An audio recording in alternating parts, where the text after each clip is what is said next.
Hello and welcome to the Liverpool Way podcast. Andoni Iraola's team get the 26-27 campaign underway at Newcastle on Sunday, following an unsatisfyingly quiet summer in the transfer market, but a potentially monumental one off the field. News came through last week that FSG had sold a significant stake in the club, which we now know to be 40%, to a new consortium, including the Amazon founder Jeff Bezos. Ugh. I'm Chris Smith, and joining me for the traditional pre-season preview is TLW editor Dave Usher, longtime TLW contributor Paul Natton, and making his debut on the pod is James Skelly. We'll see if we can get a tune out of him before Dave ruins them all. James, welcome to the pod, mate. We've been talking about having you on for ages, but it's nice to finally get it sorted. How are you feeling about the new manager, the new season ahead, and the prospect of some new players coming in before the window closes? Yeah, I'm looking forward to seeing us play on the front foot more than anything. Mm-hmm. And now when we sign players, I'll at least be excited to see what he can do with them. Whereas I felt like after time, I don't even know if Slot would use them. Mm-hmm. But I think most of all, I'm just looking for players to prove to me that they're worthy of playing for Liverpool. I don't know, there's a new sort of online thing where they've already, where you've got fanboys for players that haven't proved anything. Mm. And I feel like I want to see it first before Isak even verts, before I can really believe that they are Liverpool players. Yeah. Is that an expectation for you that we will see more of them, or is it still very much the jury is out and they have everything to prove? Yeah, I feel a bit negative, but I'd be more impressed if I just saw Isak play 10 games in a row. Yeah. I'd like to see that, and then I'll go from there. All this Iraola's unlocked Verts and Isak, and they've played for about half an hour in a friendly where they scored a goal and my mate was going, what a goal. And I was thinking, only Spurs would let you score that goal. There's no other team in the Premier League that would let you score that goal. It's ridiculous. It's like, let's see. Verts looks good. Isak has obviously proven it in the Premiership, but he's done nothing for Liverpool. I don't really feel anything towards them. I hope they do really well. Let's see. Yeah. And if anyone doesn't pull the weight, then it's on them, not on Iraola for me. Mm-hmm. And how do you feel about the state of the squad going into the first game this weekend? Because obviously, I think a lot of people are kind of panicking a little bit, and there's a bit of anxiety among the fan base about the inactivity we've had during the window. I'll get onto my thoughts later, but I kind of genuinely feel that we are a bit short, but it's not as much of a crisis as people are making it out to be. Like, what do you think we need heading into this new season in order to be competitive? We need a right winger. We haven't actually got one, have we? And I think at first when we signed the lad from Barca, I was like, well, if they're all celebrating him going, he must be, he can't be that good.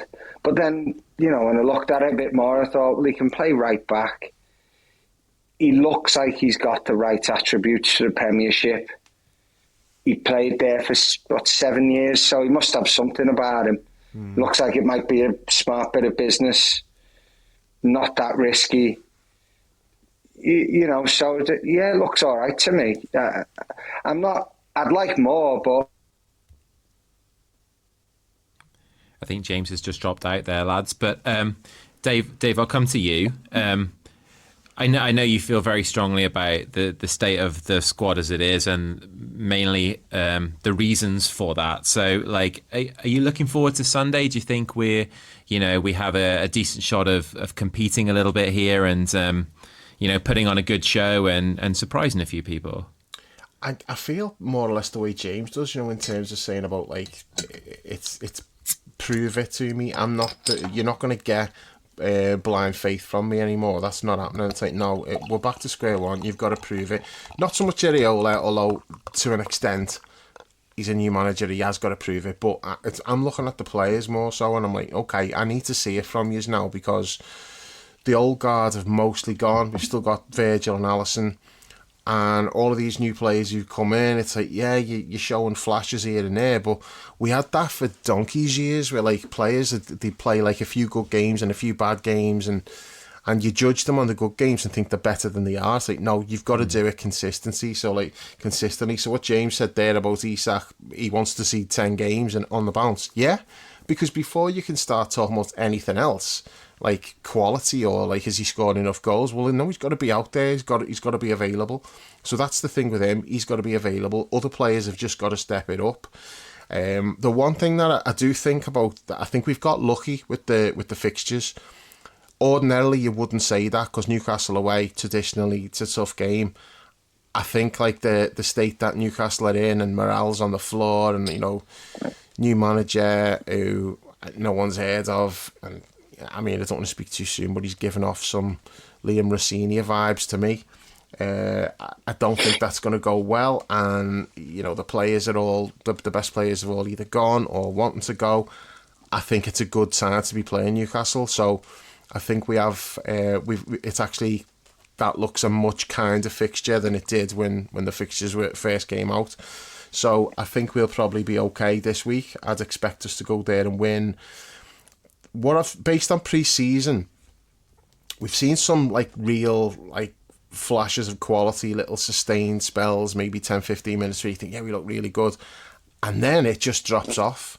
So whether that's to do with fitness or whether it's something else, or they're just figuring out like the press, where they need to be, when to press, when to sit up, whether it's all of that, I don't know. It's probably everything combined, but we don't look like we're ready to just go at the start of the season. I do think it's going to be in 2 months' time, maybe. Then we'll be like, okay, now we're where he wants us to be. I don't think we're there yet. Some players weren't back early pre-season, the World Cup and that, so we had like players coming back late. We need signings. We're still like several players short, and that's before you take into account that there's still some players might leave. So there's that as well. Everything's in flux until the window shuts. But I mean, yeah, it's always tricky when you're doing like your previews before the season starts, because the window's still open, and usually you still need work to be done. Like last summer, even though we'd done business early, we still needed stuff. We still needed the centre-back, which fell through at the last minute. We needed the Diaz replacement, which we didn't get. So you're going into it, like the start of the season, thinking, well, if we get these players before the window shuts, then yeah, we can do really well. But you don't know if you're going to get them or not. As of now, I don't like the squad. I think there's holes that need filling.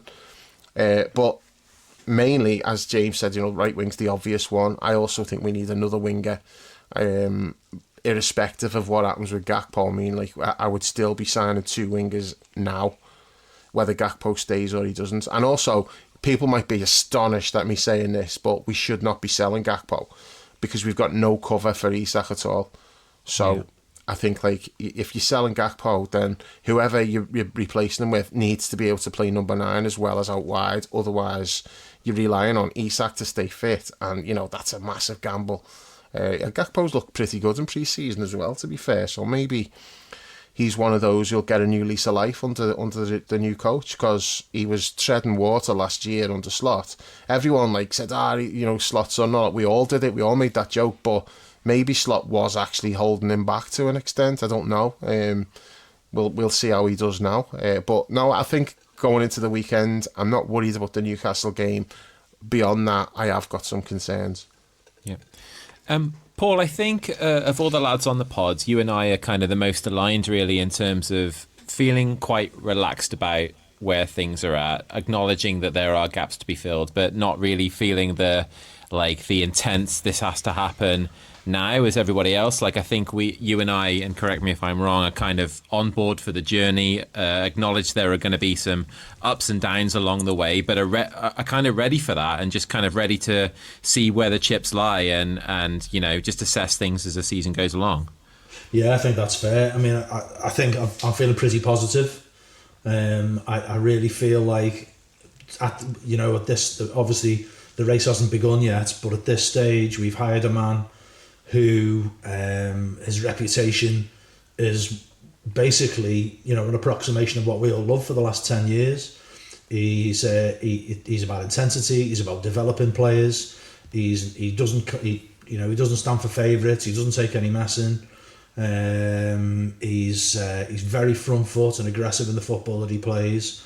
Now, he's obviously got big questions to answer. We're not saying anything new by saying he's never faced 2 games a week before in his career. He's never faced anything like these sorts of expectations. He's never won anything. So there's massive question marks over him. But the sort of the corollary to that is that every time he's made a step up, he's exceeded expectations everywhere he's been. And I feel very positive about that. I mean, I said repeatedly last season that I was not prepared to lay the blame at the door of the players, because when there's a collective fall off, the responsibility has to lie elsewhere. Now, by the same token, this season, obviously they've all got a clean slate for me, and I think a few of the lads have found it hard to give some of these players a clean slate, which I don't think I can criticise that view really, because they put in some shit performances last season. But by the same token, now this guy's here, they need to turn up. My concerns going into the season, I'm not concerned about the question marks I mentioned about Iraola. He just seems like one of those smart, quietly confident fellas. No ego to him, just that determined self-confidence, which I really like. I also really like the fact that he's got a smile on his face around the place. That to me like smacks of a happier workplace again for them, because a lot of them were miserable last season. My concerns are about basically bodies, numbers. His football's attritional, and I think especially playing 2 games a week for the whole season, he's going to need to rotate and rotate hard, I think. Now, I'm not so arsed about the names of who those people might be. Like, for example, I know we'll come to transfers. I'm not arsed about Bradley Barcola. I mean, he might be boss. I mean, Brownie's had a good look at him and Brownie's all in, and I do trust Brownie's judgment. I'm sure he's a really good player. I don't think he's worth the kind of money that's being talked about. That's a different issue. I don't really care whether we get Barcola or not. What I care about is that he's got the options he needs to make the changes that he needs to make. So as Dave said, I think we need 2 wingers. I'm concerned about how we cover Isaac, because he will get injured. I know there's been talk about Munoz can play number 9. It's just a shame for me that my boy Jaden Dans is obviously looks like he's fully broken really, because it would have been perfect for Dans to be available in this period with Ekatike out. But we definitely need 2 wingers, maybe need a 9. That's a tricky one though. How do you get somebody who's prepared to ultimately be third choice? I possibly a right back, although I think that ship sailed now we brought in Araujo. But I would definitely like a midfielder. I want somebody with some bite, somebody with a bit of aggression. And this debate around that type of player has been sort of polarised a little bit online, with people like talking about just because you have a player with a bit of bite, they can't knock the ball around. I mean, we're Liverpool, did we not all watch Steven Gerrard play for Liverpool? You can pass the ball and you can put your foot in. Now you might say he's just pulled Gerrard out the bag there as the example of the player he wants to get. But the point I'm trying to make is that it doesn't need to be one thing or another. I've no idea who that player might be, but there are definitely lads out there who can pass the ball and who can cover the ground and put their foot in. They don't have to be Steven Gerrard now, but there'll be young lads out there who can offer a really rounded game, but have got that bit of bite in the middle, can cover the ground. I'd like to see that. But if we get those things in place, again, don't care about names. He just needs the numbers. If we get that in place, I think his coaching will take hold. Might take a little bit longer for him than it'll take for some of the other new managers like Xabi and De Zerbi, who've only got like 1 game a week. But I think it will take hold, and I think we'll start to see maybe some of that muscle memory from Klopp come back again with some of the players. So I'm feeling pretty positive, Chris. Yeah, we have got to do some business, but I'm feeling positive. Have you seen anything that you liked in pre-season that gives you a little cause for like optimism as well? No, I don't bother with it at all. I've seen the social media clips. I can't take it seriously. James was talking. I agree with James's point about people raving about goals that have been scored. I mean, it's just meaningless to me. It means absolutely nothing. I think there might be something to the point Dave touched on around the intensity and then the falling away. But I think that's indicative of fitness, really. And it's not something I'm too worried about. I mean, Iraola commented on it himself, didn't he? I just think that's getting proper. Loads of changes as well, with substitutions getting made. It's getting that fitness back into the legs and getting the coaching sorted. But I'm sorry, I'll call me old school. I don't think I'll ever take pre-season seriously, just because it has lots of coverage on social media and there's lots of news and debate around it with the 365 sports media. I can't take non-competitive football seriously, really. So apologies, but my take is that he's just trying to get him fit and get him coached. And from what I'm hearing, he's pretty pleased with the progress, but he obviously wants some more bodies in, doesn't he? The first halves have been pretty good, and then the second half, it's generally just fallen away a bit. I think one of the reasons I'm not particularly worried is kind of because of your point, Paul, about like all these players get a fresh slate again. Like, I would like to go back to looking at this squad, and obviously we've lost Mo, and Robbo, but if you were to look at this squad like this time last year, when we all thought that we were going to go on and dominate and win the title because we'd made all these good signings, if those players that we've signed are getting a clean slate, and if they can raise their level a bit, and if we're playing better football, and if we're like more, we have more intention in terms of the attacking side of the game, then I think we're going to be all right. Like I'm not worried that like, oh my gosh, like all of these players are shit. I'm fully expecting Florian Wirtz to be better. I'm fully expecting with the World Cup and the pre-season. I mean, Frimpong, it looked great on Sunday, and I know it's pre-season and there's a huge caveat with that, but he looked like he'd bulked up a bit. I liked his hair longer a little bit better. That gives me cause for hope as well. I don't know why, but looking at him, he just looked like a more serious. Yeah, just looked like a more serious footballer. So he's lost the stupid hairband. That's what it is. Yeah, maybe that's it. And, like... He just looked dopey, didn't he, with it hanging around his face last season? Now he looks like Dwayne Dibley. Yeah, he did. Has Frimpong been playing right back? Yeah. Or further forward? No, he's been right back every because I've only seen clips. Right, right. I mean, it's not... I wouldn't be like...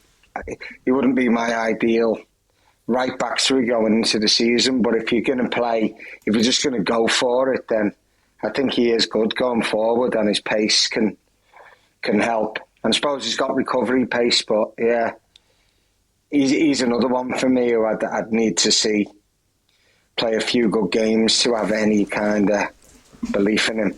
Well, he's another one, James, who you got to see play 10 games in a row.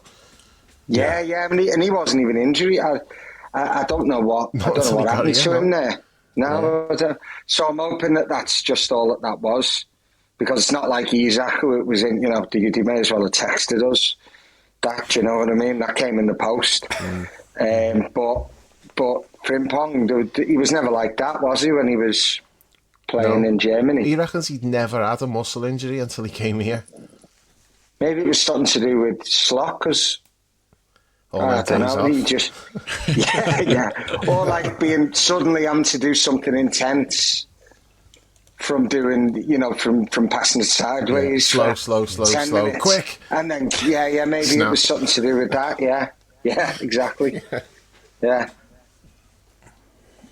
That's kind of one of the reasons why I kind of want Curtis to stick around, really, because he is handy to plug in that right back spot. And with Frimpong's propensity to break down, hopefully that won't be the case moving forward. I think he does look stronger, so I'm hopeful that'll be the case. But having Curtis around, and it does look like that's not going to be the case, and it does actively look like he's ready for the move, and they are trying to move him on. But I don't know, just figure out a way to keep him around. Yeah, something's happened.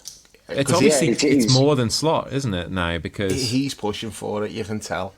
Yeah. And to be fair, like, I know most of you haven't watched the pre-season games. When he's played, there was one game, I think it was the second game, and he pissed me right off. Just like the attitude and how he was playing.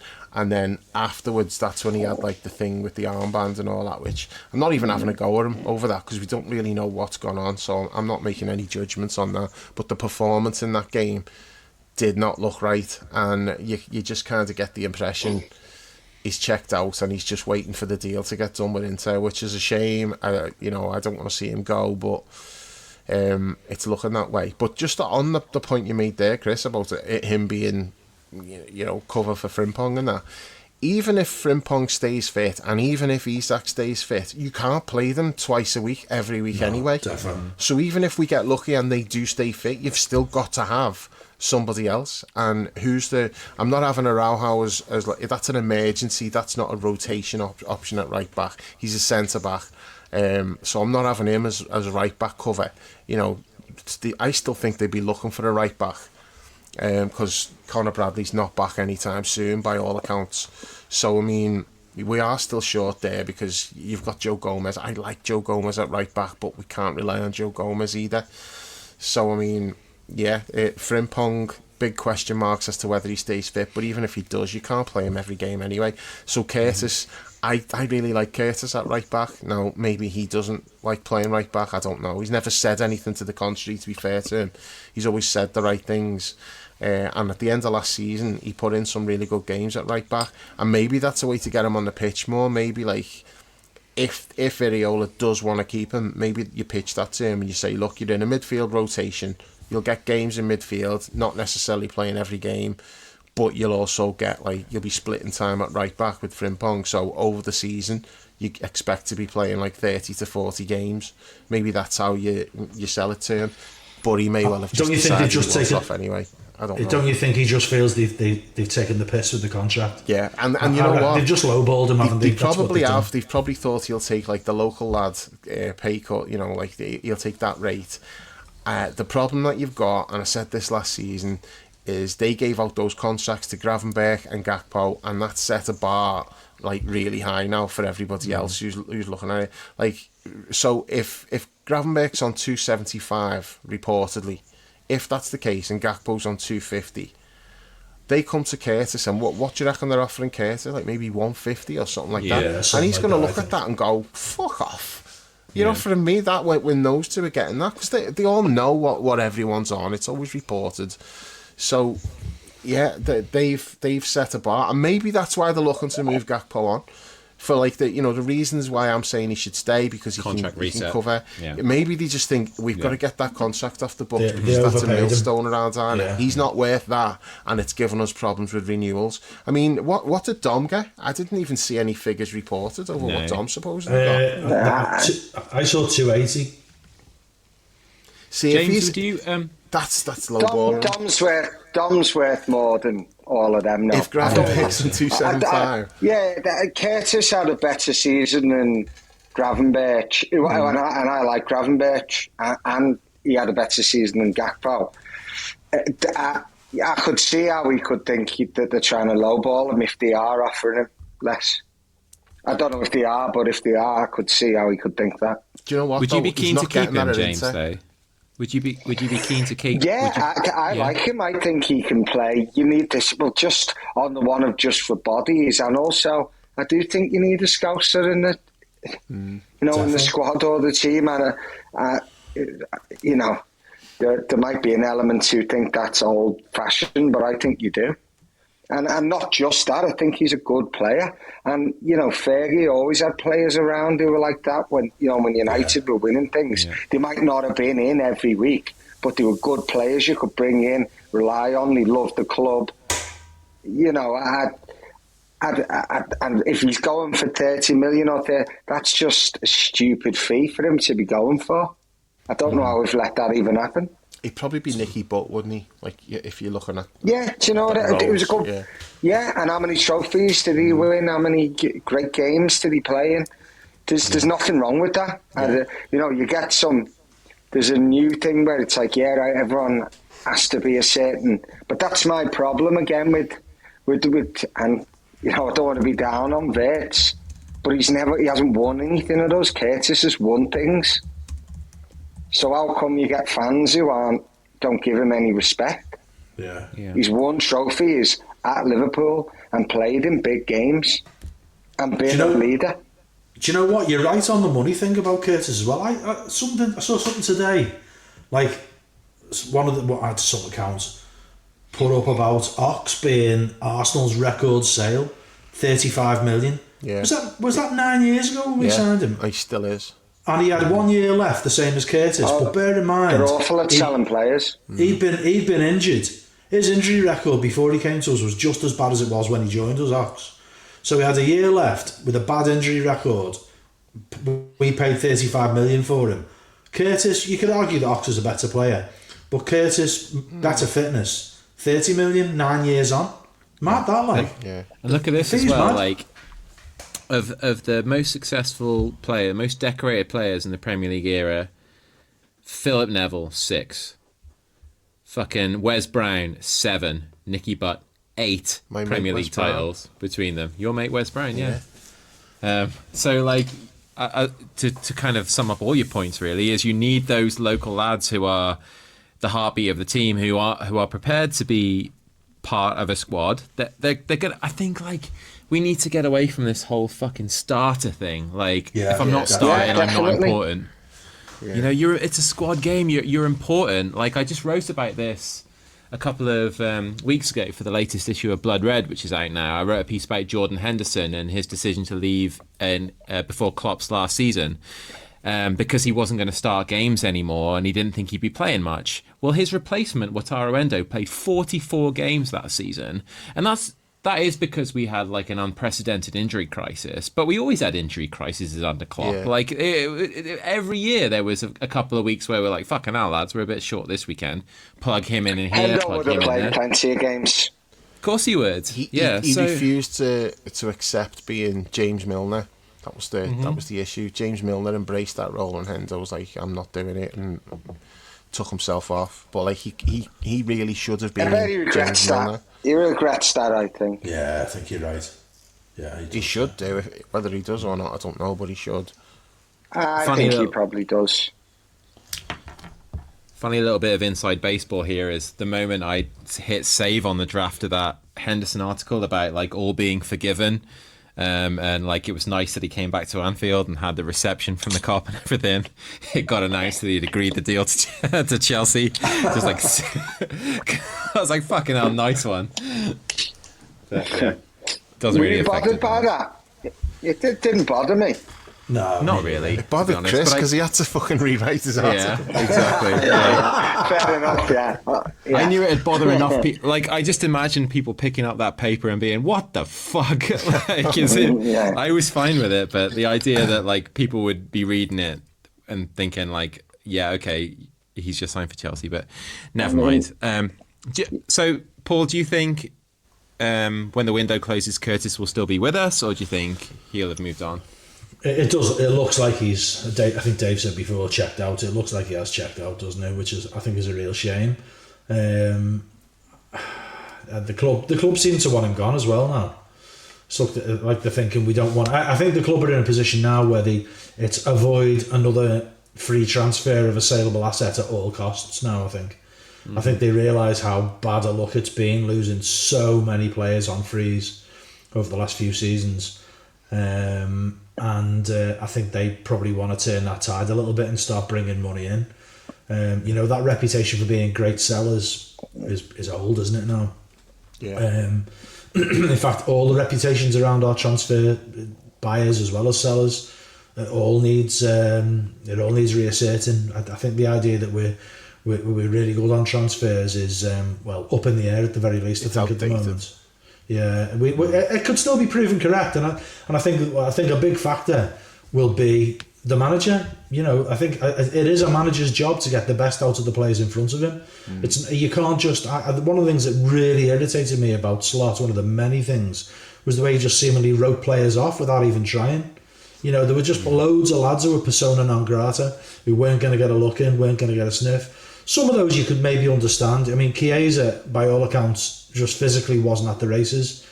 But, you know, said at the time, didn't like the way Kwanzaa got fucked off after that first 45 minutes. You could go through loads of them.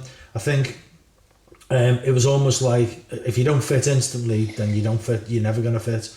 Well, I don't think that's your job as the manager at Liverpool. I think you've got to work with what you've got, and you've got to get, part of your job is development. That's one of the things I buzzed off the most about with Jurgen, was developing these, like, you know, unknown or lesser known players and young lads and bringing them through and getting players punching well above the weight. And as we said many times, when they leave him, often their careers regress again afterwards. Yeah. That shows the power of really good coaching and management. The two, the leadership aspect of it, the two go hand in hand.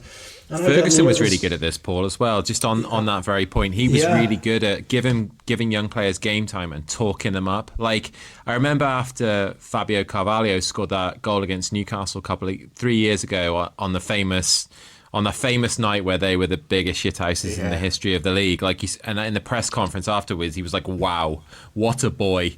And a year later, we sell that kid for 35 million. He's barely got a kick for Brentford since. Yeah. So it's like, the effect of him, as opposed to Arne Slot saying, well, he made a bunch of mistakes and then not playing him for, 6 months. Absolutely.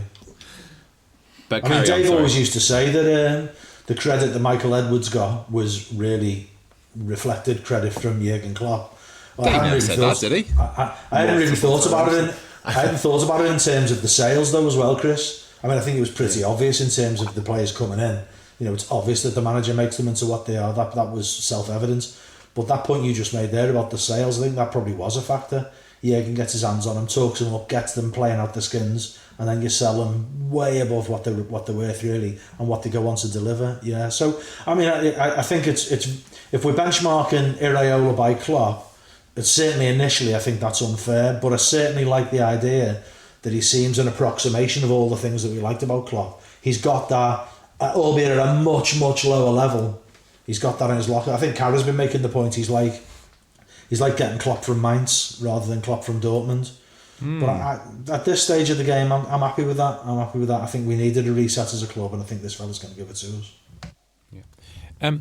James, we've talked a lot about the potential outgoings and getting more out of the players that we already have here, mainly because we haven't really signed that many people. But Jeremy Jacquet, we finally got a look at him in the preseason game against Como on Sunday. Made a really, really good impression, like super good impression.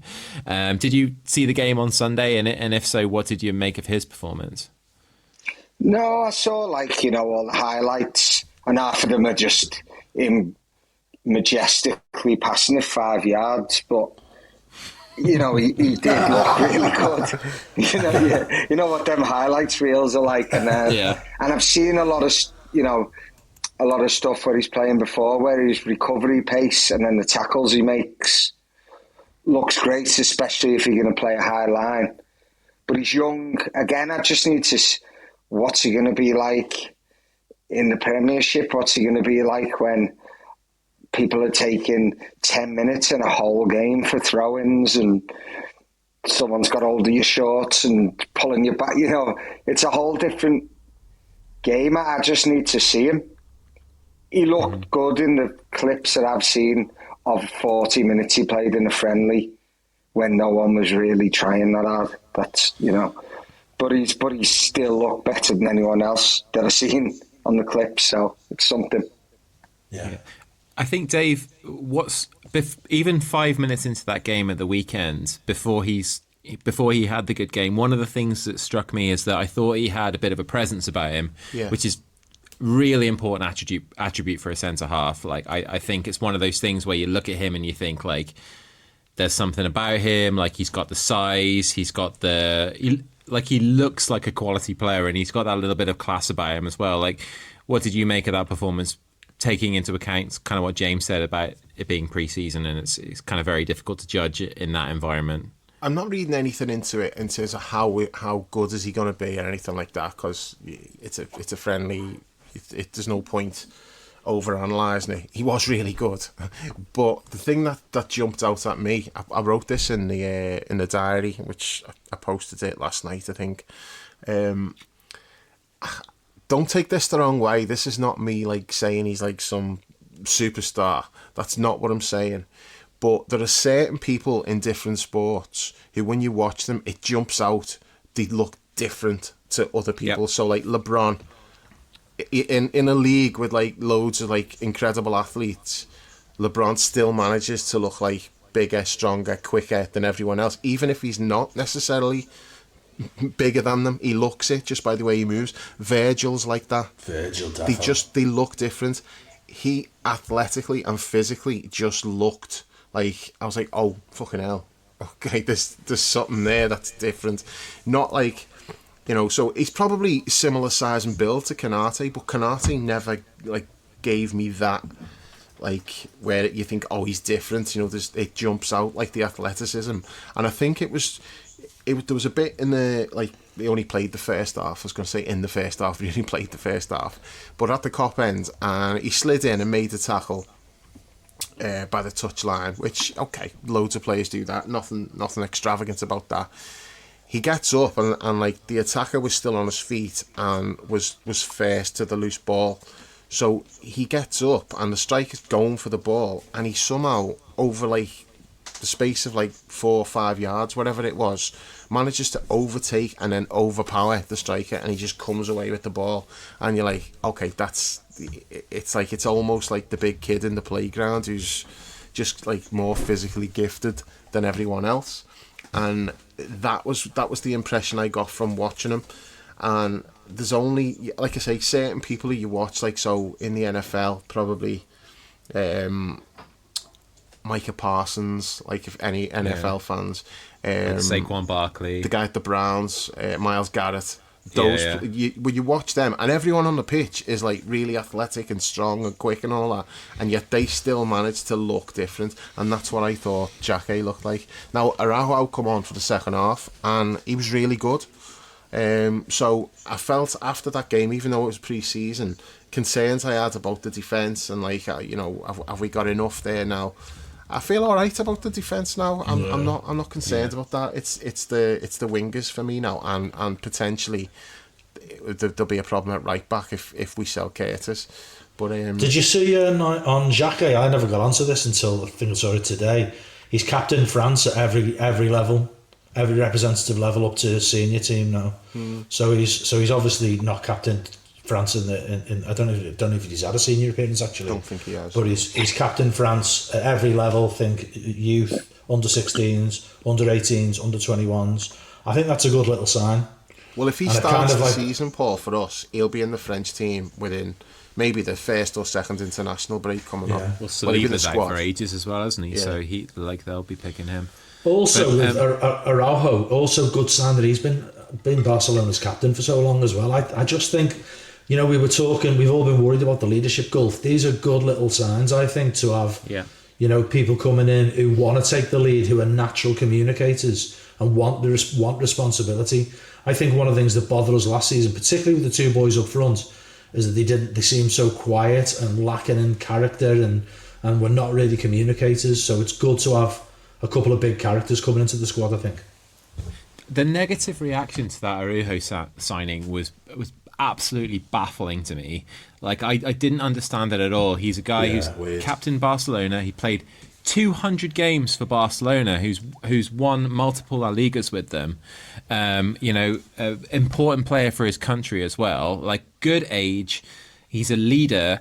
If you're looking for Liverpool to make smart signings that aren't just picking the championship manager or the football manager signing and buying the best version of that, which is a complaint that we've justifiably heard multiple times over the last year, that they've gone away from their strategy. I think he could potentially be a really important signing for us. Like, for all the points you made, Paul, as well. And he's blatantly not a bad player. I've heard people say the fact that I've heard people on the forum say, for example, the fact that he had a mental health break is a red flag. For me, that means the opposite. To me, in this day and age, if a man admits that he's struggling and he needs a break away, that's not a sign of weakness, that's a sign of strength. Yeah. You know, like, I love the fact that he did that and got his head right and came back. I love the fact that he's willing to give up his position at Barcelona as an important player for them and come and prove something at Liverpool and not necessarily be first name on the team sheet. And we've got these two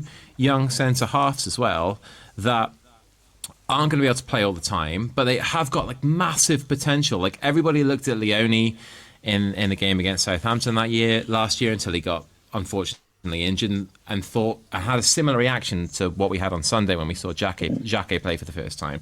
Like, it's a good sign that we've got someone of that experience level that we haven't had to pay a transfer fee for him. Okay, his wages quite high, but by all accounts, he's taken a bit of a pay cut as well to come here. What's not to like about that signing? Honestly, even if it doesn't work out, like he helps us. It's the definition of a no-brainer, isn't it? Exactly. He can play League Cup games, he can play FA Cup games, he can play Champions League dead rubbers, he can give people a rest, he can absolutely help those young centre-halves along with his experience as well. Absolute no-brainer of a signing. Is Virgil going to play as many games this season? I don't think he should. Maybe he can. But maybe he'll need more of a rest. Yeah, I hope he does get a rest. Because we're talking about the other defenders, but maybe Virgil shouldn't be playing every single game. I think he will. At his age. Well, I think he'll play every league game. And then the Champions League, there might be some like group matches where you think, okay, you can sit this one out. But any big game in the Champions League, he's going to play. And I don't see him being rested for league games. He didn't sit any out under Slot, though, did he? No, any cup games. He played the most minutes in Europe of any player last season. Yeah, that's what I mean. Even if he just gets a rest in the cup games, that'd be more than he's ever had. Nowhere near the domestic cup games. He should be definitely giving them off. But he'd still, even under Klopp, he was still playing a lot of them. He doesn't have to run as much as like midfielders and forwards, so there is that. No, but how was he, 35? Yeah. I mean, surely you get the best out of him. Sorry, James. Surely you get the best out of him if he, maybe does he have to play in Carling Cup games or early FA Cup games? I don't think he does if we've got this experienced lad playing for us. This lad from Barca. If you get Leone fit as well, you want him playing in the Cups. Yeah, definitely. Iraola does ask more of his centre-halves in terms of coming out to press. So, in the press, that's if the midfielder goes signing for him though. Yeah, but if it's on his side, he'll be expected to come. I mean, I would like to see him retire from international football. I don't think he will. No. I also really, really think as a club we should be just thinking about Virgil as part of a brains trust that we do not want leaving the club at the end of this season. Mm-hmm. I just Virgil looks to me. I mean, I said the same again about Mo, and a lot of people will feel I was proven wrong. I don't necessarily accept that, but I do accept that Mo had a massive drop off last season. But I think there's an argument that Virgil could certainly play on at Liverpool and offer us something significant for, well, at the very least on a rolling 1 year deal after this. So I think that the likelihood of that increases if we use him more judiciously, as James was talking about there. I don't think he should be playing every single game, but I think the flip side is Iraola's going to want his main man, his leader on the pitch. Virgil's a brain as well as a physical talent. When he's an organiser, he's a communicator, and we have had a dearth of those really. So when you're trying to instill a new way of playing, you're going to want your own sort of mouthpiece, your own brain on the pitch, and I think that will be Virgil and Dom. And I think he'll want Virgil there in the big moments, but I just hope that he's brave enough to rest him. I get the sense that he will be. He's never one who complained at Bournemouth about players being out injured or players being unavailable. They had that run, didn't they? After the transfer window closed in the winter in January, where Semenyo had gone, and they had like virtually all their forwards were out injured. And they went on this insane unbeaten run, didn't they? And he never once moaned about people being injured. So I'd like to see him do it preemptively a little bit. I'd like to see him just, rotate a bit. I think Virgil's still going to be a huge player for us and is going to have to play most weeks. But I think it's mad if we're expecting a 35-year-old to have a 60-game season. I think that's crackers, really. But I hope that's not the intention. James touched on there was really important about being able to having more opportunity to rest Virgil, because you have that experienced, talented, strong head in there, who also has a bunch of leadership qualities, rather than playing, say, Xhaka and Leone together in a game, and there's not that depth of experience. It's a lot of pressure. There. Yeah, a lot of pressure for young centre backs, because if you make, you've seen it before where someone's up promising and then they've made mistakes early on, and and then you're even seeing it happen to Kwanzaa, which was mostly slop. But when young players like that too much pressure on them in defence. I think it can be a bit much. Whereas if you make a mistake and you're more experienced, you're more used to it, and you might be able to get over it in the game. Dave, you've always said you can't really judge a centre-half until they're like 25, haven't you? Yeah, teams don't really play kids at centre-back. It's very rare for top teams to do it. And that's why I like the Quansah thing. As much as I didn't want us to get rid of Quansah, there's a lot to be said for the deal that they did. It's like, well, let him do his learning on somebody else's payroll, and then when he's ready, get him back. So the deal that they done actually makes a lot of sense. Yeah. So essentially, if we bring him back next summer, and it's still if, because we don't know, so it's like 50 million or something like that, you basically paid Leverkusen 15 million to develop him for 2 years. But out of that 15 million, you've also saved his wages. So it's not 15 million really, it's less than that. So I sort of see the logic in that, because generally speaking, young defenders, like centre-back's the one position, maybe goalkeeper as well to some extent, I'd say, where you can't really put young players in because they are going to make mistakes. Experience is more important in that position than pretty much anywhere else on the pitch. So that's why, like, you're bringing Araujo in makes a lot of sense, because now we've got two, and then you've got the two kids behind them. So, but I do think Virgil's going to play, because Araujo's still going to be having to learn how to play, like, in this team, this tactics in a new league. So he's going to be leaning on Virgil a bit. Yeah, I mean, he's, watching him play, it's like, he reminds me of Martin Keown. He's like a fucking mad dog. It's like, that's his man, and he's just going to fucking follow him and, like, kick him and chase him around. But that's what Iraola wants his centre-backs to do, is, like, follow them into their own half. If they drop deep, go with them. Don't let them receive the ball. Just be all over them. So he's a good fit for that. And I seen some stats the other day, and I don't know how much you put into this stat, but the dribbled past stat, and, like, Virgil's always, like, really high on that. Araujo, like, was number one. They were 1 and 2, weren't they, Virgil and Araujo? But he was quite. It wasn't that close. He was quite a bit ahead. It's because nobody dribbles past him because he kicks him up in the air. Yeah, see, that's with the stats. I don't know whether that's factored in.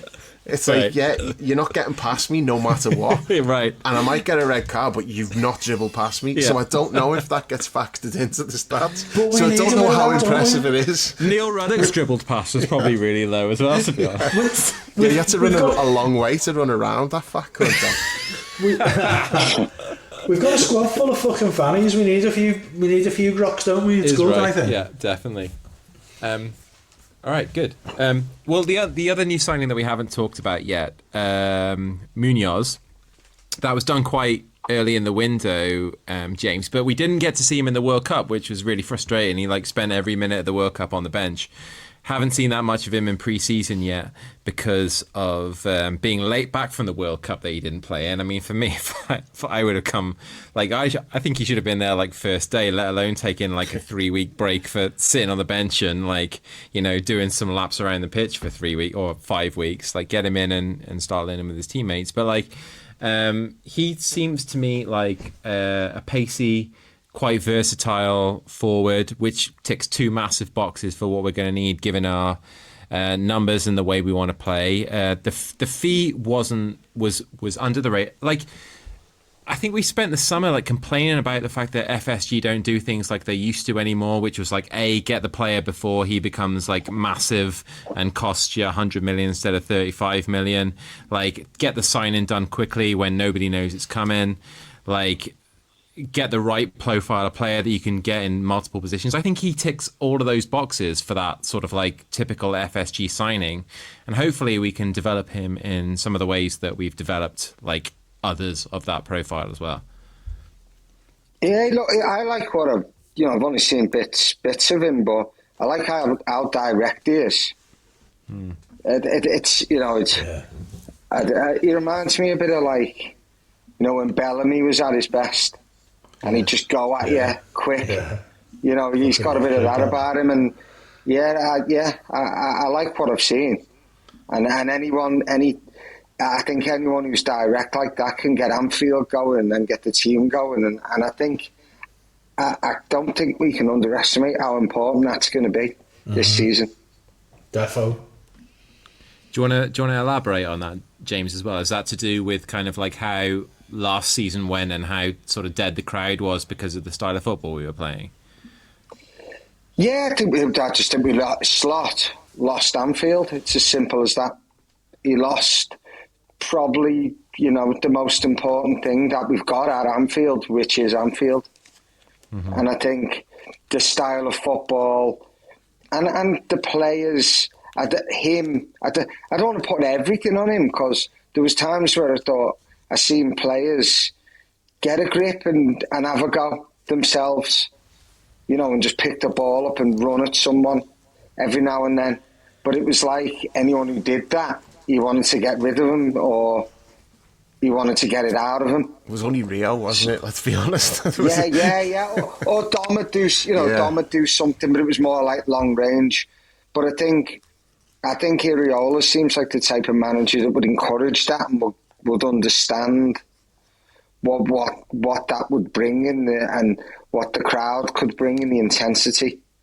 Mm-hmm. I'm hoping that he'll tap into that, the way other managers, even I know Rafa was defensive and a different type of manager, but he did understand Anfield, and I think Houllier did as well. Yeah. I never thought Slot did. Yeah. Well, Lex Luthor sitting there with his kryptonite, nullifying that superpower. Yeah. Paul, James mentioned Rio there as well. What are you hoping for from him this season? Obviously, he's still only 17 years old.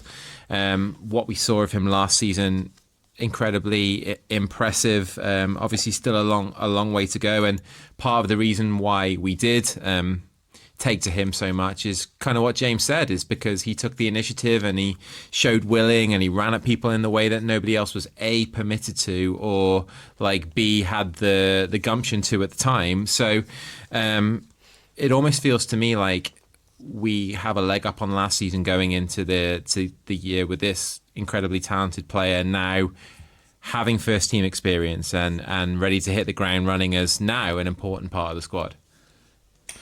Yeah, I mean, what I'm expecting from him is for him to be what he is, really, just like that really exciting young, old phrase, but young Tyro, or really hungry, aggressive, front foot, full of ambition.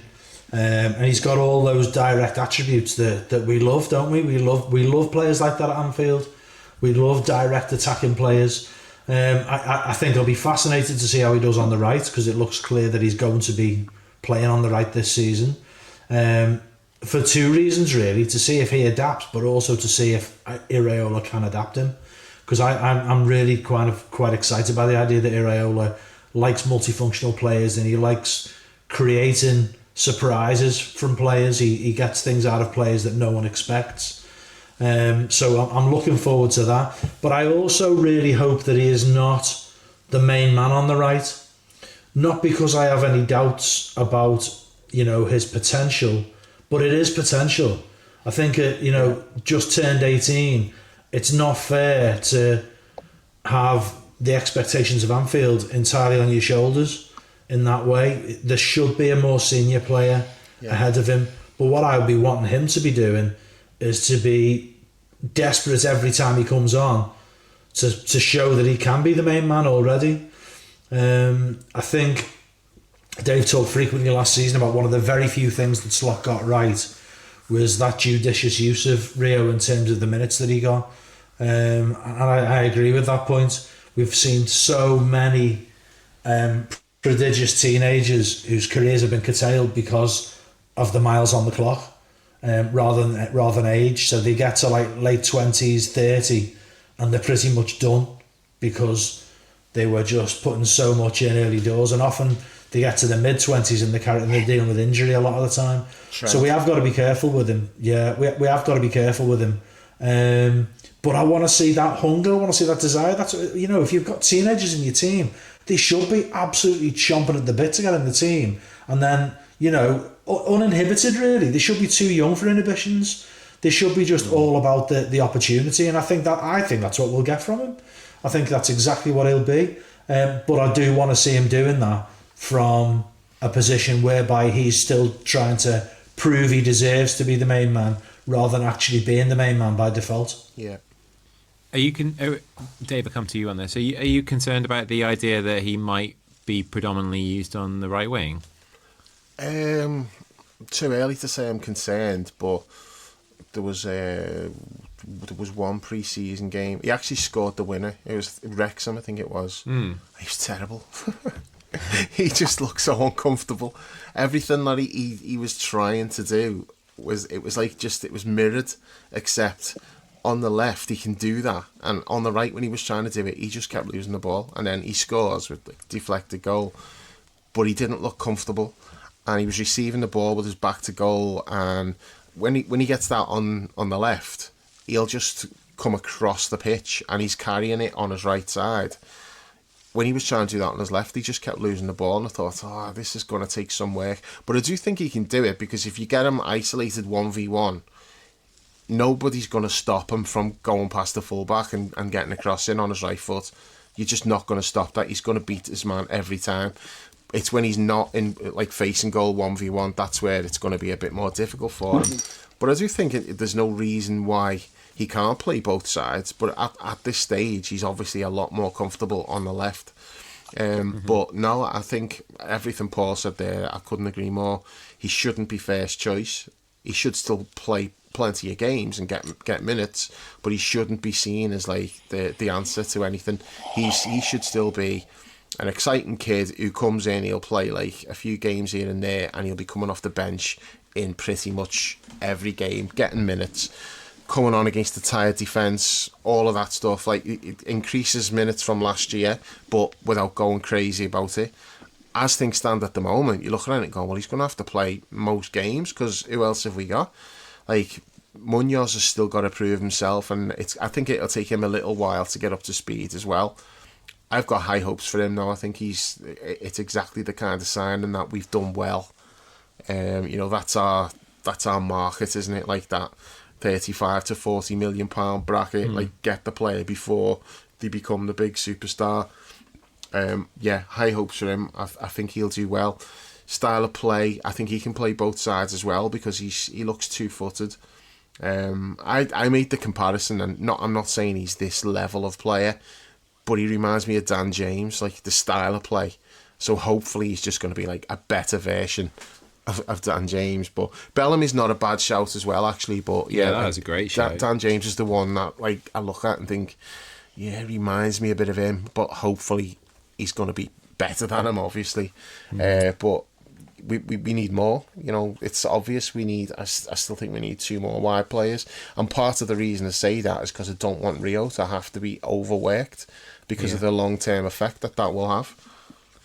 Well, how many games he does get will kind of depend on Barkala, really, which might be the reason, that might be the sort of how the summer is judged, really. If we get him in, then, that's... I think probably it's more significant if we don't get him in, because there's going to be like hell to pay, and everybody will kick off massively if we don't end up signing him. Personally, I think we will. Personally, I think it's a good deal. I don't think we should kind of let the idea that the big signings that happened last summer didn't necessarily work out putting us off making a big splash again, because I think he's the I think he's fucking phenomenal. Like, when I watch that France team, he always impresses me more than Dembele does. He always impresses me more than Doué does. I don't like Dembele. Dembele's a donkey. Yeah, exactly. He is, isn't he? Like, I just don't get it at all. Yeah, I don't get it. I don't understand. Obviously, he's not Kylian Mbappe, but of that France front, like those options they have in those three front positions, apart from Mbappe, so like Doué, Dembele, Barkala, I've preferred him for the longest time now, and just thought it was a signing that we wouldn't make. So the idea that we might get him is incredibly appealing to me. I think he fucking rules, and he's like, it would sort of put to bed the idea that we shouldn't make those signings. I think he would excel under Iraola's style of play, and could potentially be like transformational for us in those wide positions. There's not many alternatives, is there? Isn't there a lad we're looking at who plays on the right? Yeah, and from PSG. Yeah. 18. Yeah. He actually plays on the right though, doesn't he? Yeah, if you get the two of them in, that would solve a lot of problems. But Yeah, there's he been looks some like he's talk got today pace. that He looks rapid. we're not in for him now, so I don't know. Yeah, we were in for him a few weeks ago. Then we were, and you can't really believe any of the shit that's doing around. So it's like the end of the what you call them, the ITKs or what you call them in whatever they're called. The in the nose. They just it seems like everyone's closed shop and their grift's over. It looks like this is the year it's over. Even Paul's boys tell back in that to Paul, Kentucky Fried because he Chicken. spams the chat every day with fucking Indy and buying space or whatever he's called now. Fuck off. If they don't make you laugh, there's something wrong with you. No, they don't. Indy is fucking hilarious. Do you get onto tweeting to Jeff Bezos? Jeff, check your email, mate. That's great. I fucking love that. And buying space is just fucking ripping the North London set piece dependency project. He's Vertus dad, him. He's Vertus dad, I'm telling you. They're fucking boss. I love them. I think it used to be Verta's dad, and then I think he sold it to whoever owns the IndyCar. Yeah, they always do, don't they? Yeah. But I do think at one point it was either Verta's dad or one of his mates. Can I just come in on? Let me just come in on that point Chris made there about the big signings. I'm all over the idea that Dave and John. Dave's been banging this drum for ages, and John the same. In fact, go back a year, they were both saying this, that they want us to do that smart business that we always did. And in some ways, it's not the Liverpool way to go huge on, the Wirtz and Isaac, and neither of those deals have worked so far. And I think that's a perfectly legitimate point to make. The one thing I would say is I've always loved the developmental stuff. I've always loved the young lads coming through. But the other thing I loved is the big flex. Signing Virgil was just such a statement. Like, just being so certain you've got this transformational talent there who hasn't got a weakness. You wait 6 months for him, and then you go and get him anyway for a world record fee. That should remain within our locker. What's the point in having one of the biggest transfer budgets in the history of the game globally if you don't flex it now and again?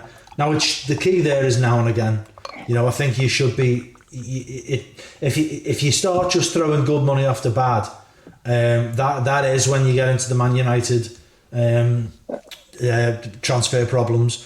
But I think you have to retain that ability to just go, right, what do we need? We need somebody really threatening going forward, who can create goals and assists, lightning pace, can beat a man. Who can do that? Him. 100 million, yeah, we'll have him. The key though is when you flex like that, it's got to work. It's got to work. I'm not against it when it's like it's so what, like Virgil, Alisson, and like you say, is it Barcola, the lad that we need a player who does that in that position, and he'd be perfect for the manager we've got. Whereas I felt like the other ones were like, these are market opportunities, but they cost this. Now, Slot, even though you've never, ever really played with like a 10 or a 9, as you're always played with your wingers, we're going to sell your winger and we're going to bring in something that you've never really done before, but spend all this money on him. That's what I didn't quite... I was excited, but it didn't quite make sense where there was never a point where Virgil or Alisson didn't make sense. And if we did sign Barcola, I would totally understand that because it fits. I can't see how it wouldn't. Yeah, there's not any other real obvious alternatives out there either. It feels like it's Barcola or bust. No, well, we need a top winger, and we need someone who on both sides. You see, the example of we've got a history of that. I just didn't quite get. Last season seemed like there was a disconnect for me. Yeah, defo. It's almost like they were buying players for a different manager. Yeah, even Kirkes, who I thought he would have been better off signing someone who was almost like the way Arsenal play. Yeah. For Slot.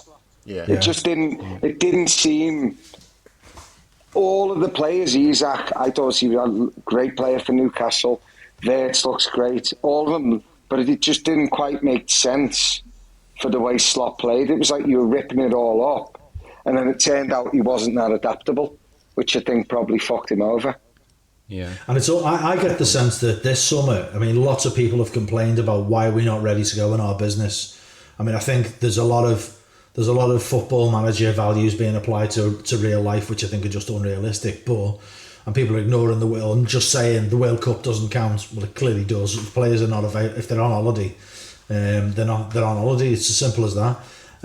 But one of the things that I think a lot of people have missed is that, I mean, I think we all agree that Edwards and Hughes were keeping Slot, and then they got told, no, you're not. And I think a lot of their planning It looks that way. I think a lot of their planning in the transfer market for this summer was for one manager, and then they had to pivot to another. And I think that manager rightly has said, I want to have a look at these players before I have any input. I think that's fine. I'm quite happy with that. And I also like the fact that players. Yeah, we have. Yeah, players. It's not that easy to just go. Say you got Rio on the right. How many players are that much better than him that we could get? That we can just get? Yeah, defo. I'm not saying he should play all the time, but he's at a level where there's potential. I like the fact that I think he's clearly had an input into the signings of Munoz and Araujo, hasn't he? It's quite obvious that they're players that he knows, I think, and he's been listened to. I think that's really important. Coming back to the whole flex thing, an example of this is probably completely unrealistic, won't happen, but the sort of flex I'd be in favour of is if we got a sniff that Chelsea do need to bring in money.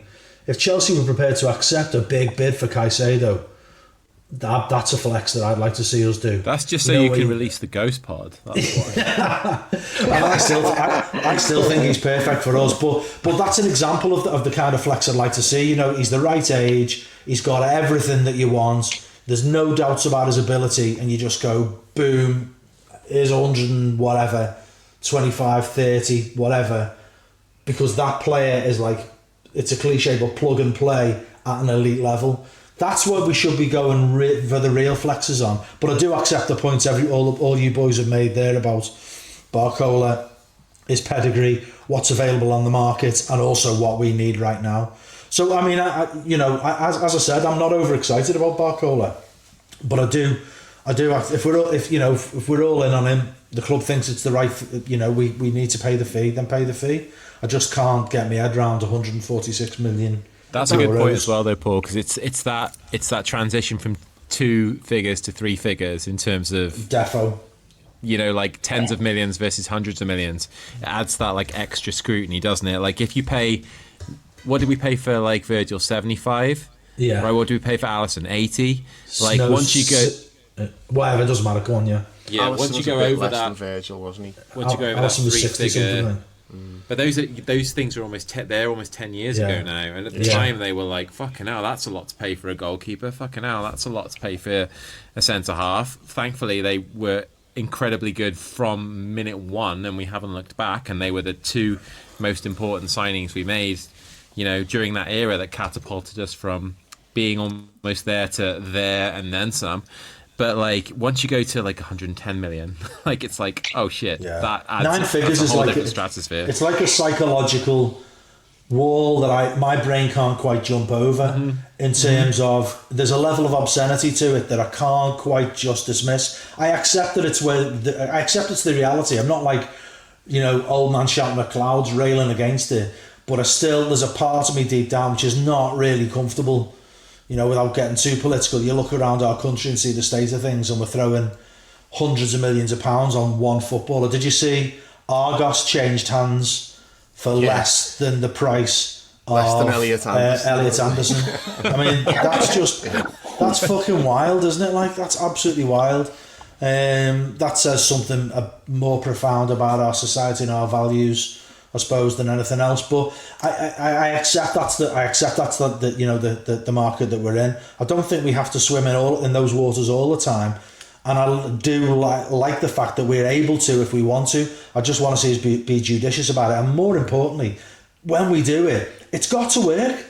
It's got to work. We can't be doing like a United Paul Pogba 90 million and you get some fucking, glorified cart horse who can't really be arsed. A walking attitude problem. When you flex this amount, when you flex like that and you get these big signings, they've got to work. Now, that's a two-way street. That's partly on the player and it's partly on the manager. But I feel as confident as I can be right at the outset of this that we have got the manager to unlock the players that we've got playing for us. So it's about making sure we bring in lads with the skill set and most importantly the attitude to realise their talent. The Barkla thing, though, the price that they're asking is ridiculous. It's too much. We know that he's going to cost over 100 million, but when they're talking like close to 150, it's like, no.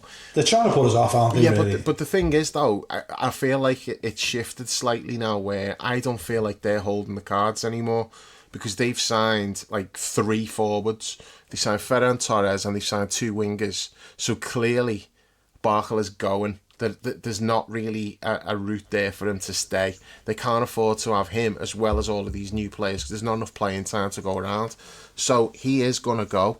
And if we're the club that he wants to come to, then it makes sense for us. As much as like I've criticised like the people doing the transfers and that, they shouldn't just go in and pay whatever the asking price is. The longer this goes, the more PSG are going to need to sell before the window, and the price will come down to like the more realistic number, which will probably end up being around about, I'm guessing, like 110 maybe, something like that. Yeah. So you're not going to pay like just because they're asking for it now. It's like, well, no, it's a game of chicken now. They do need to move him on. It's not in their interests to keep him when they've already spent a lot of money on 3 players.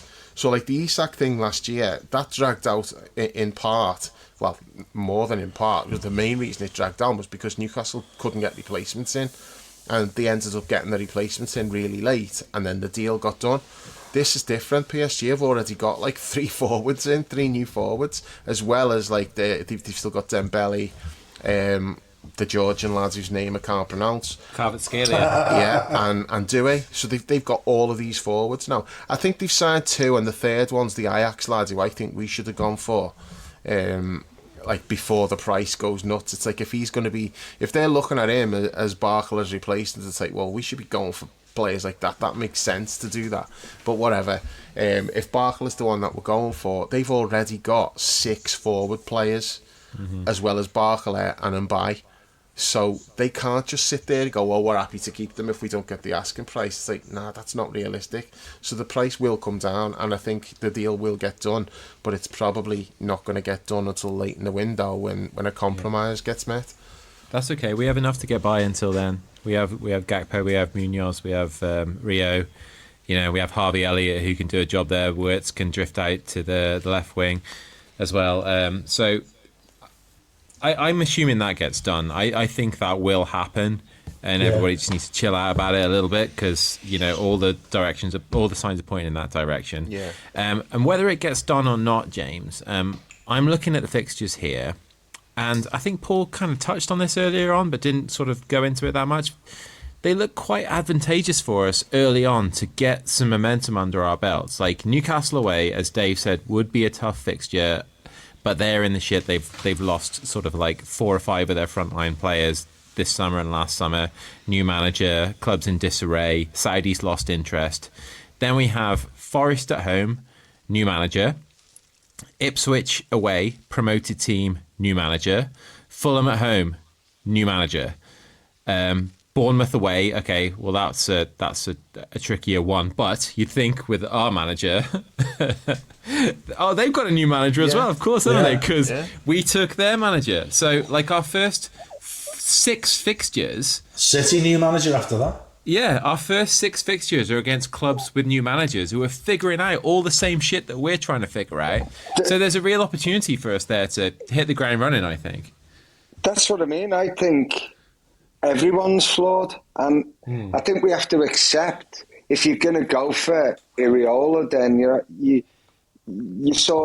do have to accept that it's a work in progress. Yeah, and that it's unrealistic to think we're going to sign 6, 7 players and plug every hole. That it's going to have to be worked out. See if we can get a couple of transfer windows But you look at it and you think, well, we've still got more than most. And they look flawed. And if you did that with Bournemouth, and our players seem keen, there is a level of optimism that I've got. But I also just have this feeling that it's going to be wild, that it's going to be a bit of a ride like Klopp's first season. Yeah. Where we might be 2-3-0 up, and the next minute it's 3-all. Things like that I could see happening as well. Yeah. I do need to see.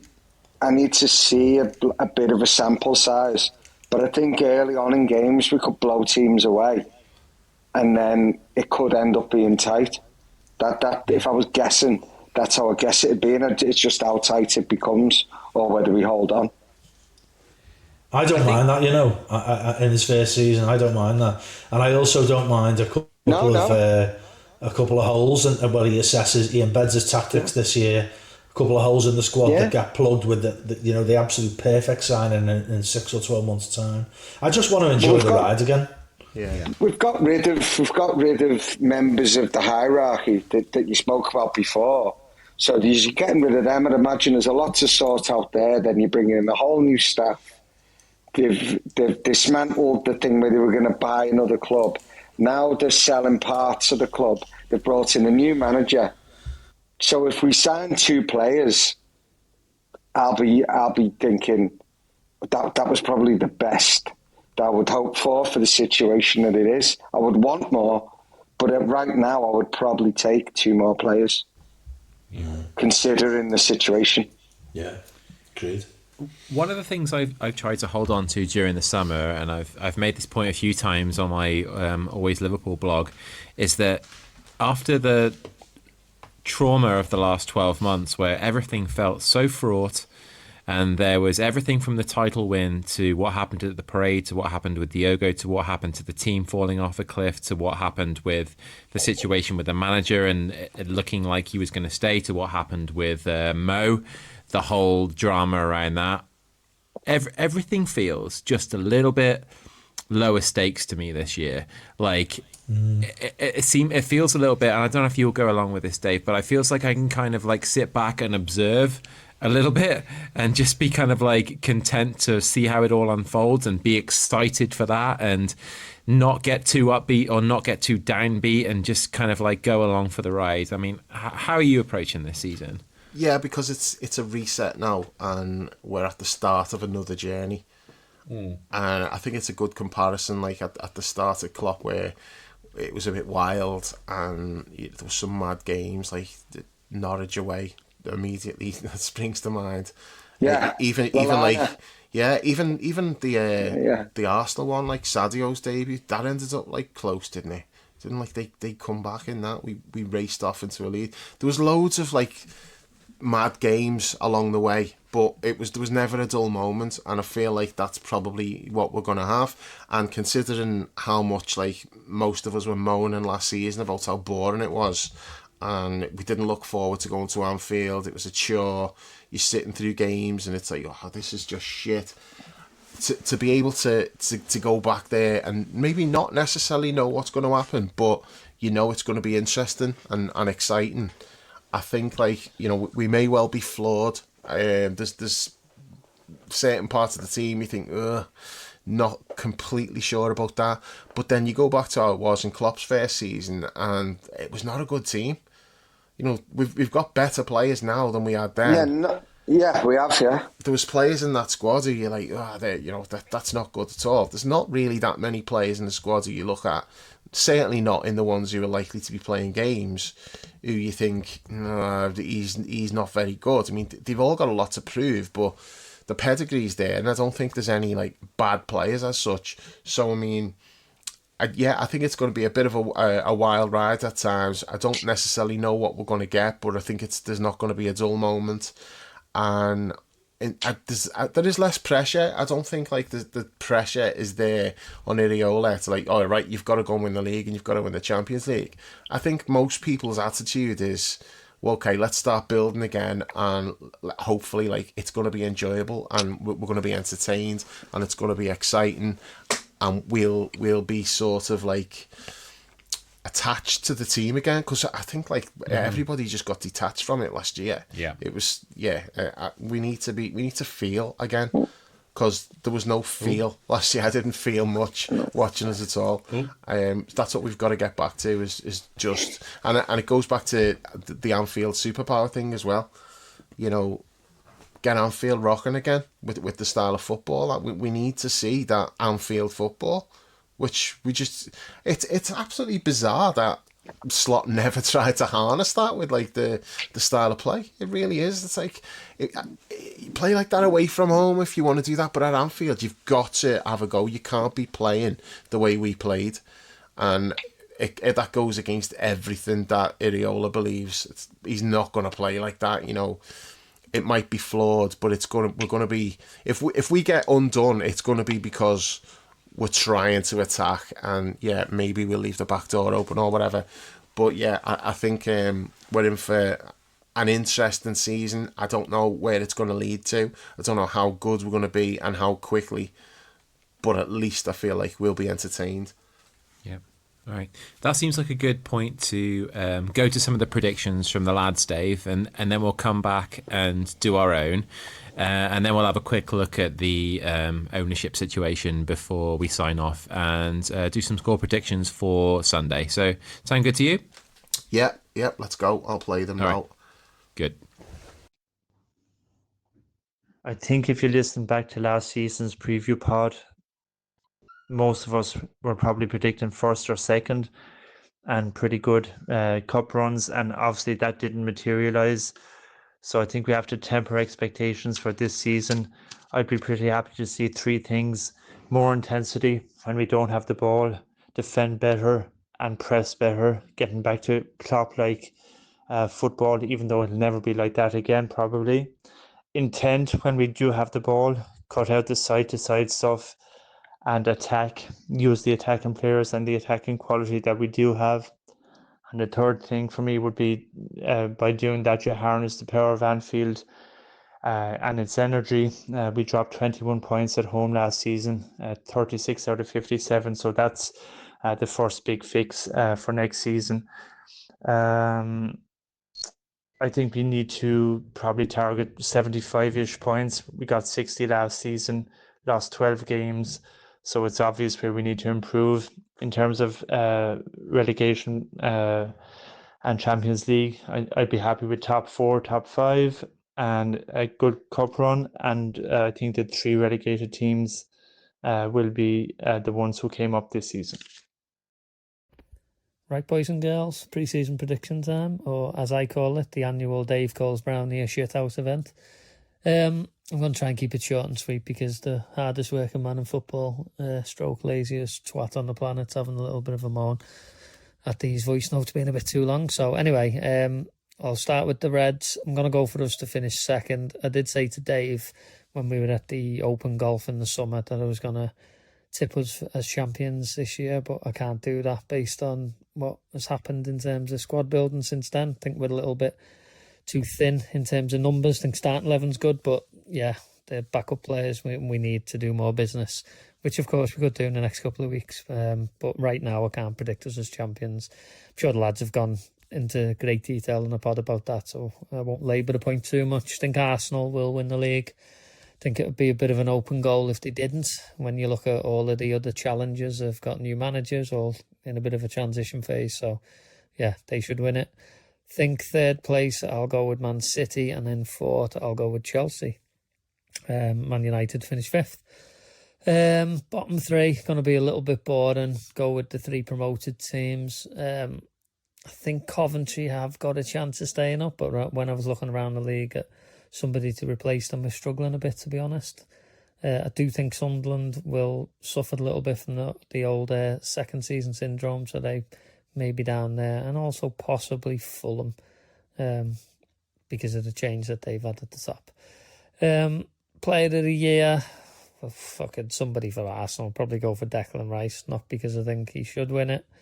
I just think they'll win the league, and it'll be one of their players, and he'll probably be one of the ones who stand out, so he'll get it. And our most important player, I'm going to go for Florian Wirtz. So last year, a lot of people were tipping him for Player of the Year, and I said I don't think he will, because I think he'll need time to settle in. I think he's had that. I think he's now got the kind of manager where the number 10 can thrive. I think he'll be our key player, and that's it. So to win it, I'm going to go Arsenal to win it, probably convincingly, although I did say that about us last year. So hopefully I'll be wrong again. Second, I'm going to go Chelsea. I think they'll have a really strong season, Chelsea. They've bought some interesting players, and no Europe, free run every week. Should propel them and improve them a lot. Alonso more work in the training ground with the players. Alonso's obviously an excellent coach. Third, I'll go City. Fourth, probably Liverpool, just over United. Fifth, United, obviously. Player of the Year, probably go Declan Rice. I think he's really established himself as a mainstay of the team at Arsenal now. Our key player, I'm going to go Alisson and Virgil, just for the fact that a new manager coming in, he'll just lend on that experience. A lot of upheaval. Players go and experience, like Robbo and Mo and stuff. So the old guard will still be the key to us doing well, relatively speaking. And to go down, I'm going to go Hull. Obviously, I just can't see them doing anything. It's, they'll give it a good shot, but the quality will tell in a big way, or lack of quality. Second bottom Ipswich, and I'm going to go third bottom Fulham. I think Arbeloa might struggle there after Silver. He had them doing well for a few years, but I think they could come unstuck a bit this year, Fulham. So yeah, they're my bottom three. Not happy with our squad. I think we're well undercooked. I think there's a lot of work to be done, and it is only the 18th of August when I'm recording this. So you know what, maybe there is time, but not convinced by us at the moment. I think we've got a lot of work to do. In terms of the rest of the league, I think the three that came up will go back down. No disrespect to them, I just think the gap is huge. I think Sunderland and Bournemouth will struggle as well with the extra football. Player of the Year, probably Declan Rice. I think Arsenal are going to be difficult to catch up to. I think because they've got the continuity, but any of the teams can go wild. I think it is quite an open field if Arsenal have an off season. So I think the top four will be Liverpool, Man City, Arsenal, Man United, and Chelsea in any order. I think United and Chelsea have got a few too many gaps to win the league, but I think they'll be in the top five. And where we'll finish, I don't know. I'm going to say third. Lots obviously depending on what happens before the deadline, but I think we'll be really good and really exciting at times. Will also be a work in progress, so people need to keep that in mind. I think we'll probably finish from about 3 down to about 6. Of course, that's all depending on injuries, because I think we look really vulnerable. We're going to have possibly 50 games or more, so we need to stay clear of injuries to people like Verge. Champions, I think Arsenal, they're still settled. And they have quality, and now they have extra confidence. And the favourites to go down, that has to be the 3 promoted teams. And I also think Newcastle can get in trouble. Now then, Reds, Skip's asked for predictions for the season. So here we go. Teams that are going to go down, I'll go for the promoted teams. I think they'll probably go back down, and I'll say that Newcastle and Sunderland will probably struggle. Newcastle are in bits. Sunderland have got loads of extra games, so they might get involved in it. Top 5, I've got at 5 Spurs. I think they've bought pretty well. 4 Chelsea, because they've got a good manager and they've got no European football, so I think they might be even higher than that maybe. City at 3, Arsenal at 2, Liverpool Football Club at number 1. And I think the team that wins the league will probably be in low 80s. I don't think anyone's going to smash it this season and get up to sort of 90 points. Do you think Arsenal? You look at Saliba's injured. Man will be back till Christmas. Rice has played loads of minutes. And they were pretty much at the top of their window of points, I think. I don't think you get as many points from set pieces and stuff like that.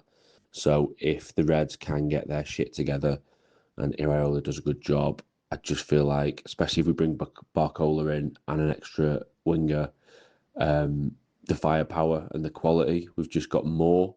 So I'm going to be optimistic and say that the Reds can do it. The key player for us and would-be player of the season if this happens is going to be Wirtz. I think if we can get the best out of him, if he can get ticking, if he can get 10, 15 goals this season, then that will be the key. If that doesn't happen, this prediction probably doesn't come true. But let's be optimistic, eh? League win for the Reds. Up the Reds. Cheers. Right, here's my attempt in under a minute to say that I'm actually really looking forward to the season starting. I'm looking forward to us hopefully playing good football after last season. Recording this before the Newcastle game when we've still not made the signings we should have done, moving at glacial speed, which is just ridiculous. But hopefully we manage to get a couple in before the weekend, even though I think we should beat Newcastle anyway because they've been decimated as well. In terms of like the rest of the league, you can see the bottom three being in newly promoted teams, but I could also see Fulham getting dragged into that, possibly Bournemouth as well, without their manager. I think we'll finish fourth, maybe higher depending on who we bring in. I think above fourth would be a bonus, but I don't mean that like I'm pessimistic about things. I just think, I think we'll do well to finish above fourth, but we're capable of it depending on the signings. So yeah, lots to look forward to. Hopefully, get off to a good start.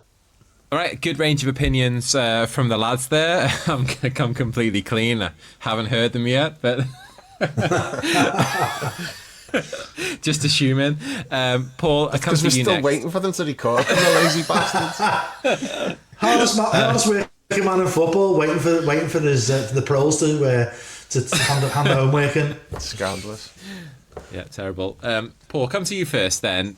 Let's do some predictions of our own. We'll go top 5, bottom 3. Will the Reds win a trophy this year, and who's the player that we should be looking out for going into the coming season? I think it's important to note to start with that I think this is going to be a mad season.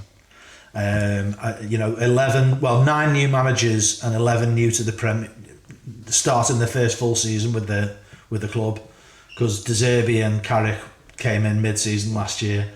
So I think there's all sorts of change going on. I think it's going to be wild. For us, our season could be anything. We could finish anywhere from top to maybe 7th. If we have an absolute disaster with fitness and injuries, it could kill us. But so I do think we're going to be reverting to a lower points tally to win the league. I think everyone's going to take points off everyone, and I mean everyone. I don't think anyone will run away with it. I think Arsenal have to be the favourites. I think their squad is by far the strongest. They got the monkey off their backs. But I think defending the title's tough. And I think a couple of rule changes are going to affect them this season. Mm-hmm. The refs are supposed to be clamping down on all the in-the-box bullshit. And also the whole thing about keepers going down. Now an outfield player has to come off for a minute if a keeper goes down injured. So those were 2 key things for Arsenal last season. I don't think they've added the attacking talent that they need. So I think it's going to be tough for them. But let's do me top 5. I'm going 5th, City. I'm just not having Maresca. I'm not having him. I think following Guardiola is going to be really tough. They've lost some big stars, and low-key, they've wasted an absolute fortune on players in the last 2 years that they're now getting rid of again. I'm just not convinced. I think there'll be enough muscle memory there to get them back in the Champions League. I think they'll have some big results, but City 5th. Villa 4th. And I know they've had some changes of players, but I think we underestimate Emery at our peril. I think at a time when everyone else is changing, they're sticking, and I think that might be valuable for them. 3rd, I'm going to go Chelsea. I think Xabi is going to have a big impact. I think the Madrid debacle took everyone's eyes off the ball for what he achieved at Leverkusen. I think Morgan Rodgers could be a masterstroke, teaming up with Cole Palmer. They've got questions. They're flawed. They've got questions defensively, but I think they'll be greatly improved and they've got no European footy. I think that will really help Shabby embed what he wants to embed. Second, I'm going Arsenal for the reasons I mentioned before. And so I'm going Liverpool champions. I can't not. I just want to repeat me caveat. I think our season could be wild. I think it could be absolutely wild. I think the wheels could come off, but I also think you get Anfield back. You get this fella firing. I tell you what, the keys for me are if we can keep our main men fit and he can get Wirtz and Isak firing, I think we could go all the way. Let's now, fucking go. It's a big if. It's a big fucking if. But I tell you what, I'm not coming on here. I'm not coming on this pod. I'm telling you now. I'm not coming on this pod with a new manager, and I'm not predicting that we're going to win the league. Come on, you Reds. The Reds are going to win the title. We need a bit of optimism, boys. We've had misery for 2 years. To go down, I've got, I think, 2 of the 3, despite what happened last season, 2 of the 3 promoted clubs, I think Hull and Ipswich are goners. I've got a sneaky feeling that Fat Frank might just have enough nous about the Premier League with the work that he's done with other clubs to keep Coventry up. And I just got a feeling about Fulham. I think Arbeloa, I liked him as a player for us. I've got a feeling that Arbeloa might just be like, they've just grabbed the first available fella who's been in a high profile job. And I think following Silva might be tough. I think they might plummet. So I'm going those 3 to go down. What was your other question, Chris? The key player for us. Key player for us. That's tough. It's got to be one of the two main men up front. I'm going to go Flo. I'm saying that more in hope than expectation. I think last season shook me faith a little bit in him, but I do think we've got the manager to unlock him. So I'm going to go for. I think if we're going to win the league, those 2 have got to have big seasons. And I think Wirtz, particularly with very attacking fullbacks, which is what we wanted to see and never got last year, with very attacking fullbacks overlapping, loads of options around him, maybe we'll see from him what we wanted to see last season but didn't really. So I'm going to say Flo. Let's add player of the year as well. Like player not Liverpool, just general. Oh, player of the year. That's a tough one. If I'm saying Liverpool for title, I'm going to have to say Liverpool player. I'm going to go Flo for that as well. Nice. All right, cool. James, top 5, bottom 3, key player for Liverpool, player of the year. So is it Hull, Ipswich, Coventry who've come up, is it? Yeah. They're all going down. Top 5. Villa 5th. I think Emre will do enough to get them there. I think Xavi will get Chelsea 4th. I'm going to say us 3rd. City 2nd, Arsenal to win it. Okay. That's what if I was, that's, it could be anything, I'm not confident about any of them apart from Arsenal winning it, really. Yeah, me too. But I look at it and go, I think if Wirtz and Isak click and Isak stays fit, we could challenge, but it's a big if. Yeah, agreed. And I think Wirtz is probably the most important aspect where if he clicks, he could knit the whole thing together. But it's one of them, innit? Every time, if everyone gives the ball to Wirtz all the time, it'll be amazing. And you think, well, can he go and get the ball? So hopefully we'll see a bit more of that from him this season, where he takes it upon himself. And I think if he does, I think he could have a good season. Okay. Player of the year? I don't really know enough about enough of the teams to keep. I would have said Rodri, but he's just left, hasn't he? Rice maybe. or Wirtz, yeah. All right. Dave? Top 5. 5th, United. 4th, Villa. Third and second is a toss-up. I'm going Chelsea, 3rd. Yeah. And second, I'm going us. And Arsenal to win it by a country mile. Okay. And City to not be in the top 5 because I'm not having them. You know, I think it's not even just about Maresca. It's like they've lost Rodri and they've lost Bernardo Silva. Like 2 massive players who've... John Stones, Guardiola. Obviously, like the Guardiola, that's a massive thing, but I think in terms of the players, to lose those 2 players in midfield who've been like just such mainstays for them, and the winning mentality that they've both got, you know, they've just dragged City along.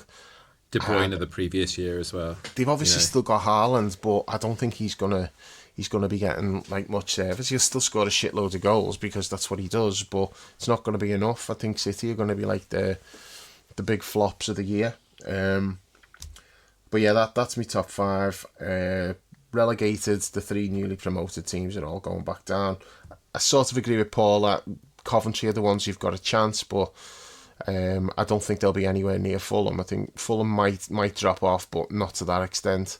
I don't really see anybody else who I think is bad enough to go down. So I could see Sunderland having a bit of a drop off this year compared to last year, but usually happens, doesn't it? With that team that excels. Not to the extent where they'll get relegated. Are they in Europe this season? Yeah, they are. Yeah. Are they? Yeah. Yeah, my brother-in-law was like buzzing. He said, you know, it's like the first time they've been in Europe since, I think it was the year I was born. When they won the FA Cup? 73, something like that, yeah. That's the last time they were in Europe, and they got knocked out in the first game. So it's not like they had a run in Europe. So, yeah, that'll take a toll on them. I don't know what they've done transfer-wise, but they recruited really well a year ago. So if they do similar this year, then maybe they'll have a chance at sustaining it. But no, I think the newly promoted teams are all going back down. I think Everton are going to struggle, but not struggle that much. Yeah. Player of the year, probably Declan Rice. Outside shot, maybe Bruno Guimaraes. He might go there and have a great season. I could see that. It'll be an Arsenal player because I think Arsenal's going to win the league. Our most important player, it depends on how we're looking at it. Like, I agree that Wirtz is probably the one if we're going to have a really good season, you want him to be our best player. I don't think he will be our best player. I think Dom will be our best player again. I think even though he's going to be playing maybe a slightly different position, he'll be playing like as an 8 rather than the 10.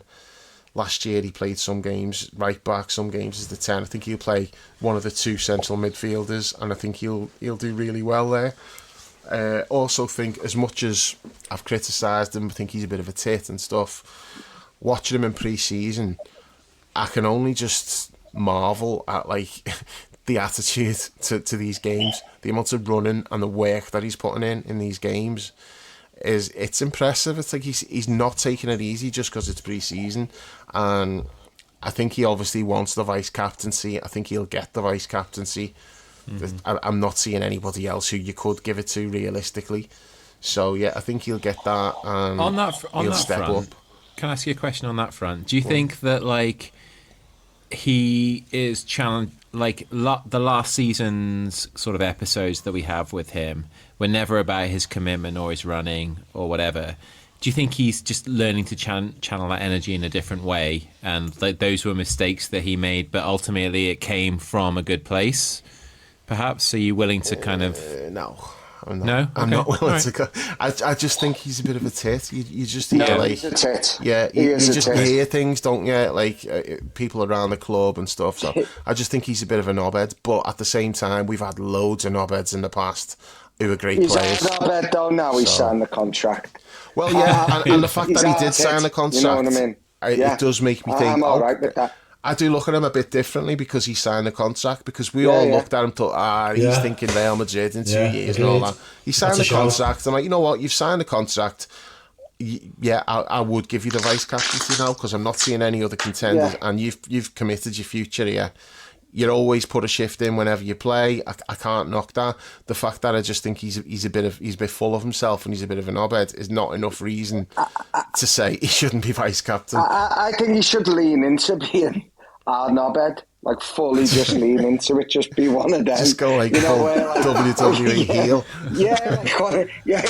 He should just turn full heel against other teams. You hate them players for other clubs, but you're jealous of him. He just needs to be that now, because he's never going to be humble, and just be Artit. Yeah. I like that. It's right. Nice. So, and Chris, yours? I always try and get away with not doing it, and you always call me up on it. So, top 5, I think I'll go 5th to 1st. I think Tottenham have a really good shot at 5th. Yeah. I consider them. No European football again. Exactly, no European They've football. let him spend money as well in places he wants. Yeah, good shout. Yeah. I think Manchester City 4th. I think Manchester United 3rd. I think Liverpool 2nd, Arsenal 1st. No Chelsea? No Chelsea. I think that Carrick, he doesn't have to do much. He just has to do with them what he did last season, and that keep them competent and keep them picking up results, and that'll be enough for them to get into the Champions League. I think Chelsea is too much of a basket case for Xabi to sort of he could be out of there by Christmas, I think, if it goes wrong. I think Manchester City do have enough quality to get them into the top 5.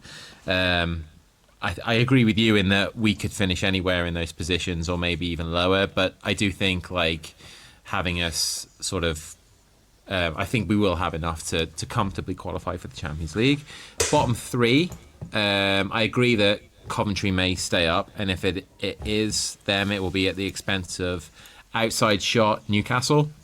I think the Newcastle could completely implode, and they did, because of just the hysteria around that place, new unknown manager, lost all their star players. It wouldn't surprise me if Lewis Hall went as well. There's talk of him going to Man United before the window closes. They could lose more than they get in. And then in terms of our most important player, I agree with Dave. It's Dom. I think he could kick on again to another level. And if we do really, really well, he'd be a candidate for Player of the Year. But if it's not him, it'll be Declan Rice. Can I just say something on the Manx, which I didn't say before? Yeah. We shouldn't forget that they only played 40 games last season. The absolute minimum it's possible to play in one season. and they're back into the Champions League this season. And I think they finished where they finished last season by default, because other good sides had bizarre seasons. I think they're going to get found out a little bit. I don't think they're going to be a disaster. They're not going to be absolutely shit. They're stuffy as well. Yeah. I'm not convinced by the match at all. Yeah, I can't. I don't think they'll get in the top. Definitely not the top 4. Maybe they will, but I'm not seeing it. You guys have kind of won me over a little bit I'd forgotten about that whole point about them only playing the minimum amount of games and Carrick spawning a win every week. They was shocking. Yeah, to me though, and James, you'll agree because you might agree because they're the same age. We're the same age pretty much, but they're always just the boogeyman to me though. I'm always afraid that they're gonna just be It's just Andy Gray, isn't it? It's Andy Gray just haunting your nightmares on a Sunday or a Saturday afternoon. Just that sinking feeling. Andy Gray or Andy Cole? Both, yeah. Yeah. Andy Gray enjoying Andy Cole scoring. It was the commentary, every Andy Gray and Richard Keys, and just it was horrible. But I'm well over that now. The most I could see them doing is 4th. Maybe I'm wrong, but I'm not I'm not seeing them really. Maybe fifth, sixth. I just can't see it when they've got a load of games to play. I don't think they're good enough. Yeah. And I haven't seen them sign anyone who looks like they're going to change anything. But as I said, it's just really hard to tell. I could see everyone being a bit shit. Yeah. Plus, we don't know who else is going to get signed or sold before the window shuts. No. That changes things. And even if they do, anyone who does is going to take a bit to get going. Yeah. That's going to be a mad season, I think. On the assumption that we'll sort out the winger situation. If we don't, we're not finishing second. So there is like a leap of faith there where you're just assuming, okay, well, we will do this, and you're judging it based on that. But if we don't do that, then that changes things. No, well, I'm looking at the right winger who was supposed to be the one who we've been linked with, and I think he's about 18 or 19. So you're like, well, you know, I'm if it's between him and Rio, but maybe I don't know. Maybe there'll be something where a team will come up with something outside the box, like actually playing or like right wingers on the right, left, getting on the outside, and that'll do something to solve this, because this low block thing, it seems so data-based and impossible to break down. Things always Something come back like around that will again. happen, I think. Yeah, right foot is on the right, left foot is on the left. It will come back. Like I've got a feeling it'll be the season. It'll be the season after next. I think Arsenal will have their way next season. But I think the season after next, if we're geared towards that, I think, and something else will happen, and you'd like to be on top of that. You know what I mean? I think beat them, get round the back. Yeah, I think so. And individuals winning their individual battles to give you the advantage in their half. Something's got to give, because you can't just have that low block thing. And I don't think the Premier League will want that to carry on for their product. Even though I hate to call it that, but that's the way they'll be looking doing at the it. best with the set pieces, aren't they? You know, like Arsenal shenanigans. Yeah, they've got to. That's just it's unwatchable. I can't remember the game. There was a game last season. It was just you couldn't even watch it. Arsenal-Chelsea was really bad for it. Just 10 minutes in a whole game gone with throw-ins. Have you guys ever seen before in the history of football that there was a situation where a team was so disgustingly flagrant in their attitude to the game that they had to introduce like 10 new rules to stop it happening again? They may as well just call these the Arsenal rules. Because everyone knows that's why they've been brought in. But it's that thing where I'm like, you know what? There is a genius in finding a loophole of, well, if every single player fouls someone, what are they going to do? Mm-hmm. He'll have other loopholes as well to get around the new rules. He's been working on it. It's a good move. Oh yeah, he'll have ones to get around them rules. It's, you know, but I think people have just got to come up with clever ways. People are just going to have to come up with. Someone's going to have to outsnide him. And you're still relying on the referees to actually do something about it. Like, the rules are in place now to help them, but they've still got to do it.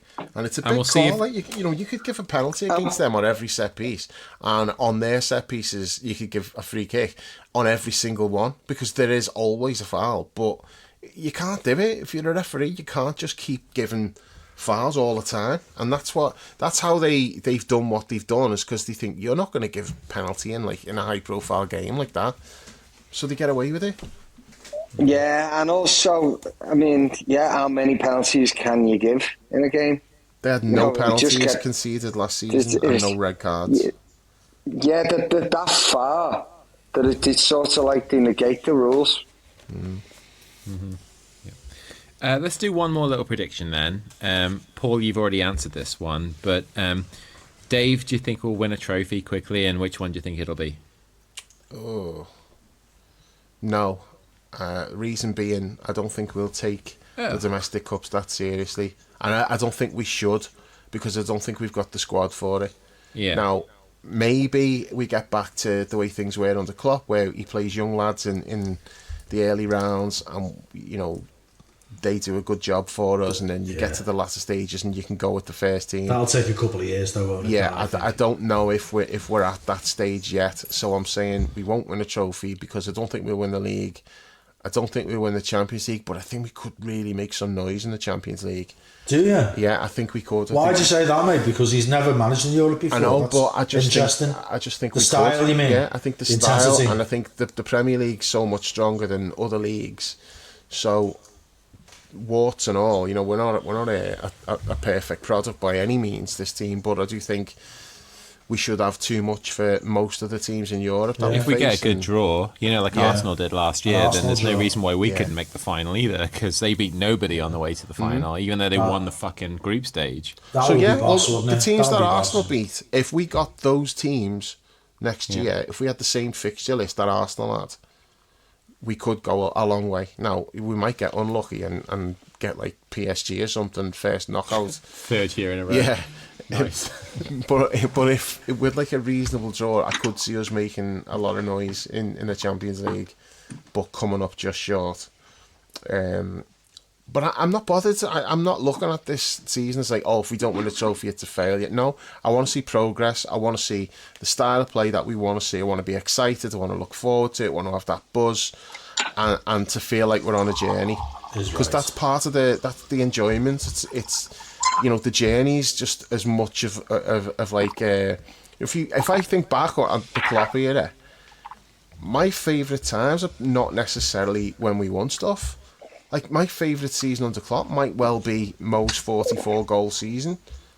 And that every game you were like, this is going to be amazing. You just turned up and you knew we were just going to be throwing the kitchen sink at teams, and it was going to be great to watch. So the journey is as much a part of it as the destination. Definitely. So yeah, that's what I'm looking forward to. If we don't win a trophy, I'm not going to look at the season as a failure. I just want to enjoy the season, and then let's see where that takes us. James, do you want to chime in on that? I mean, pretty much Dave summed up what I'm thinking. Really, I can't see us winning anything because I don't think we got the squad, and I think we're going to take the league and the Champions League more seriously. But I couldn't see us getting past the best teams in them. But also, I could definitely see us putting up a good. It's that thing again. If we can just get the spine to click right down the team, from Alisson stays fit, which is unlikely. Verge, Verts, and then Isaac plays well. I think we could give anyone a good go. So, I think with the right luck, we could have a really enjoyable season. Yeah. And I'm at this moment, I'm just hoping that happens. And if it doesn't, then, I won't be blaming Iriola. Yeah, good call.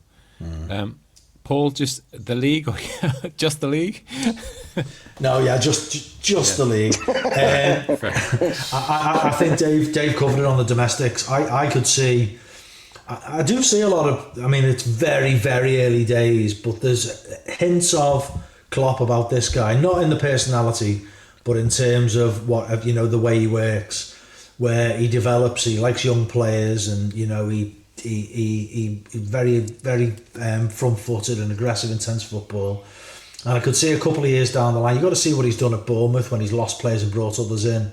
Once his methods are really embedded within a squad, he can weather the storm of injuries and losing players. And I think if you do that on a bigger scale at Liverpool 2-3 years down the line, maybe you can do that fantastic. I think all four of us loved that Carling Cup win, or whatever the fuck that cup's called now, the Carabao Cup win with the kids under Jurgen. Was that Jurgen's last trophy? I think we all really enjoyed that. So I could see him having that in his locker, but I do think it's too early for that. I hear what Dave's saying about a favourable run in the Champions League, but I do think, as James said, we'll come up against someone better and we won't get past them. Because we won't just won't quite have enough. So no, it's the league or bust for me, mate. Sorry, I can't go further than that. Well, You know, in the spirit, Mr. Pessimism there.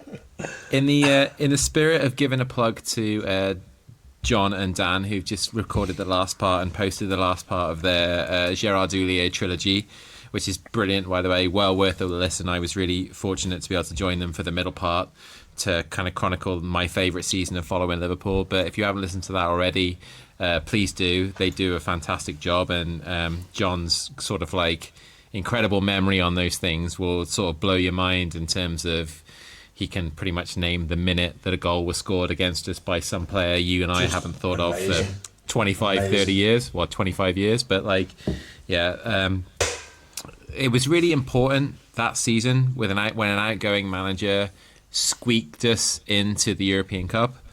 And then nobody gave us a chance going into the following season to do well in that.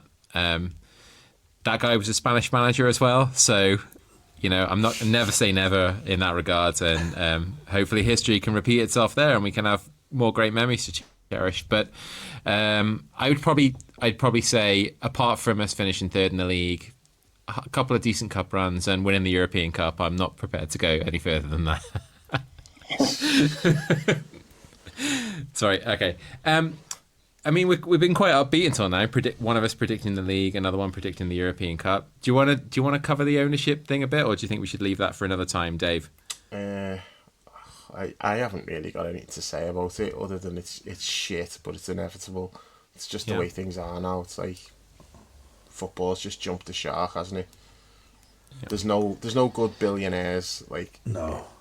Once like the value of a club reaches a certain level that only a select few people can afford them, you know those select few people are probably bastards.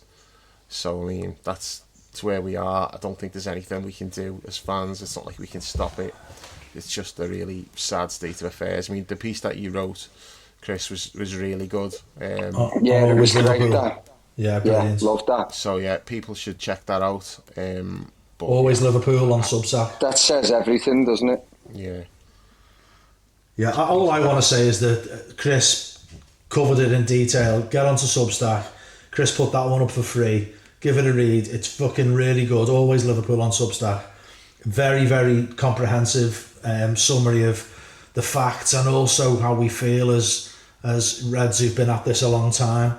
The only point I want to make is that I think Bezos is an irredeemable cunt, and to have anyone like that with their hands on our club is very, very concerning, because he's a guy, he's malign as fuck, he'll do whatever the fuck he wants for all the reasons that Chris has covered in Always Liverpool, and there's no doubt in my mind if we wanted to go left and he wanted to go right, he would go right, and he wouldn't give a fuck how many people he upset on the way.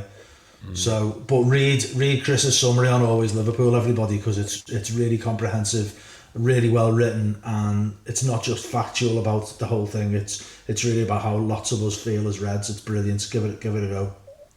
I think there's a difference in like the way, say, Newcastle reacted when they got bought out, or City, and they were almost gloating about it. Almost. Well, yeah, it's Did you not see those Newcastle fans? Yeah. I know, I didn't want to, I don't want to take a load of shit, but you know what I mean. All right, there's some fat fella with his top off was as much of it was like they've always got, and he was like the embodiment of. But they were holding up cash, I think at one point they were calling City poor or whatever. But I don't, acting like that tells you what the club is. We wouldn't act like that. Correct. And that's who the club really is. And I think that's what I'm clinging on to. Anyway. Other clubs would be celebrating this. Yeah. At the ground. Yeah, the fans at the ground. Most clubs would be celebrating it.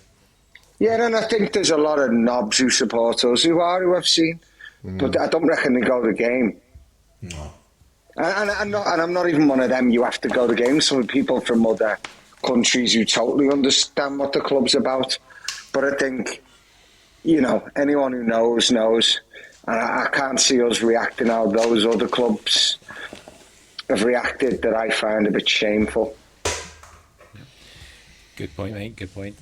And while we're on the subject of promoting Substack, one of our own has a new Substack blog as well. Stu Monty has Half Space Hacks on Substack that you could check out. He's got a couple of posts live already. A really interesting one looking at Arujo and sort of the defensive depth that he brings.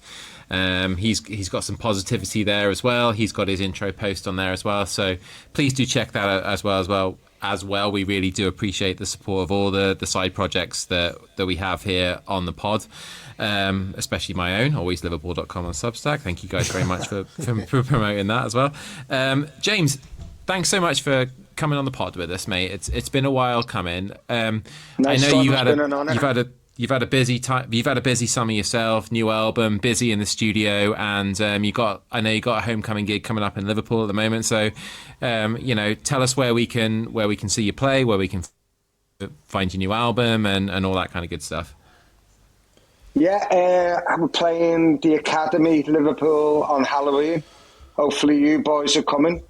Is right, and we can have a get together. And then I think that most of the tour is almost sold out. You can see it on I don't know what any of the dates are, but they'll be on Twitter, Facebook. You don't even know where you're playing half the time. no, the Portsmouth Southampton debacle. You need to tell that story, James. Where you're playing. You've got to tell the Portsmouth Southampton. No. Oh, when we go. Well, we hadn't played for a year. And when you're driving up, you see the sign for Portsmouth in 40 miles or whatever as you're going to Southampton. And our bass player, he just sees that, and as we walk on stage, he goes, "Hello, Portsmouth." And so we got booed in Southampton, which wasn't the best start to festival season. That's the worst thing you could have said. It was. There was booing and there was hisses. It was like panto season. But we turned it around. It turned out being a good gig. Nice, perfect. As festival season finished now. What have we got? We've got we got your boys, Madness. So I'll say all right to Suggs for you. I'll tell him you were the one who spat on his head. That he wrote in his book. He said someone in the main stand spat on his head in the Chelsea game. No, it wasn't me, but I'd struggle to condemn it. Yeah. I'll say I might know the culprit. No, and then we've got a few other, a few other ones which I don't know where they are. I know we've got one in. They're all far away. Well, you've nailed that down, mate. Nice one. So if you live far away, look out for the Coral. They might be playing at a venue near you. We are playing Portsmouth, so we can. I might just announce hello Southampton when we get to Portsmouth and see how that goes. Listen, if anyone hasn't heard the new album 388, get on it. It's really, really good. Like, it's doing well as well, isn't it, mate? It's done well for you. Yeah. It's had you couldn't have asked for a better reaction. So, yeah, I made up with it. It's been a boss summer so far. Brilliant. All right, perfect. James, I've got a quick question I want to ask. Oh my gosh. I've always wondered this. You know, when you're at the match and you're singing, do you sing in your professional voice, or have you just got like a regular fan's voice when you're singing? I got on You'll Never Walk Alone. I go an octave below. Actually, I'm always saving my voice, because I always wreck it after the match. Yeah. I start off with good intentions and then I have a few bevies at half time and then my voice is gone. But is it different? So, like, you're not doing your normal, you're consciously like. No, but I'll tell you something. Do you remember Joss Stone, that singer? Yeah. We went to it was a Chelsea car, and it was a Cardiff. We played Chelsea, and we were in a box. My mate got us in with Ford, I think it was, and we were all in this box, and she was in it with her family. when they were doing You'll Never Walk Alone, but she was doing it in that like Mariah Carey, you know, like but doing all like them acrobatic things, and I had to walk back in the other room, and she was giving it the Victors, doing it all that stuff, and I just thought, what are you doing? So my cousin Tom was a singer. No, I don't. Well, give he it the does. Victors. He does like he sings in his singing voice, not in like a fan voice. That's why I was asking.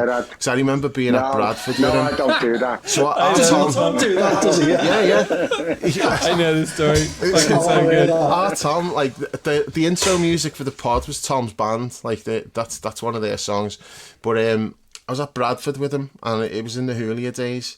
And our Tom's like one of these like larger than life characters and that, and he was starting songs off in the away end, but he was singing like Who Let the Reds Out, but he was singing it like Who Let the Reds Out, like, and like and I'm sitting next to him just like cringing, going, what the fuck? But like, and then he sang You'll Never Walk Alone, but he went a little bit early, like he went like 88 minutes or something like that, and nobody joined in with him. Well, there's one fella like a few rows down who sang it with him. But our Tom just sang the full song anyway. He didn't give a shit. He got a round of applause at the end. Like no one joined in with it because it was too early. But he did get a round of applause. But that's like it stuck with me because he wasn't singing in a fan's voice. He was singing in a stage voice. No. Speaking of singing, are you going to ever play your Darwin tune? Oh no, I'm not. You know what? I did think about playing it. So like for the listeners, like last summer. I did like a cover version of like two of James's like biggest hits. So dreaming of Nunes in the morning. I recorded them like and sent them to him in the group chat, and I didn't know how he was going to take it because like this is messing with his like his work, and it's like stuff he's proud of. But it went down well. But I was going to play it, and I thought I feel like the moment's passed. So it's kind of like now when so say like Paul McCartney might just like play the Cavern in front of like 50 people or whatever, and it's just one of those things and people talk about it. I feel like the group chats who've heard my cover versions. So you've compared yourself to James Skelly and Paul McCartney in one anecdote there, mate. Nice one. I didn't compare myself to James. I feel like I've exceeded James. No, definitely. When we went to watch the match, where did we go? We went to the old bank, and we had a belter day. Yeah. And I think it was like after your 7th Red Bull, and he leaned over and said, to me, "You should come on the pod, And I went, I'd be honoured. And you went, well, that way I could play me a Darwin song. You'd be good on the pod, or you'd be nice to have your opinion. No, it was a good segue to play me Darwin song. Not even a hint of you were joking. Just I laughed and thought you were going to laugh and just kind of looked at me like, no. That's how I get it in. That's how I started spamming the group chat. Yeah. Yeah, the moment's passed. There's been one since. There's been a couple since, like, but again, they're not going to see the light of day. Those ones. Well, I feel privileged. I'm glad somebody does fucking hell. What was it you said, James? What was you? Because Paul was fuming about this. James, don't fucking repeat that. Don't. Shut up, Dave. Chris, cut it now. This is how Dylan must have felt when Hendrix covered All Along the Watchtower. Yeah, that's it. That's true. That's a true story. He said that. It is, and you took it so you're so humble the way you took it as well. Such a humble reaction. You also said last week that he doesn't like to mention it, but he's putting it on the pod now. This is an exact quote. He's verbatim as well. I don't think I told you this, Paul. I don't think I told you this one because I know you'll like it. But exact quote from James: "You sound like Sinatra." James, is that not an exact quote? Somebody make it stop.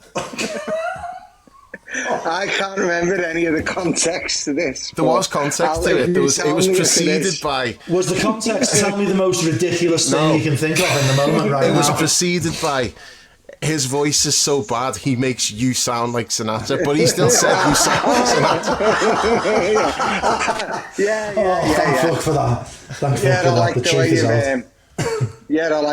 It's like someone taking a terrible review where they've made a sarcastic remark and putting it on your CD. Yeah. Selective. Yeah. Well, I said it, so yeah.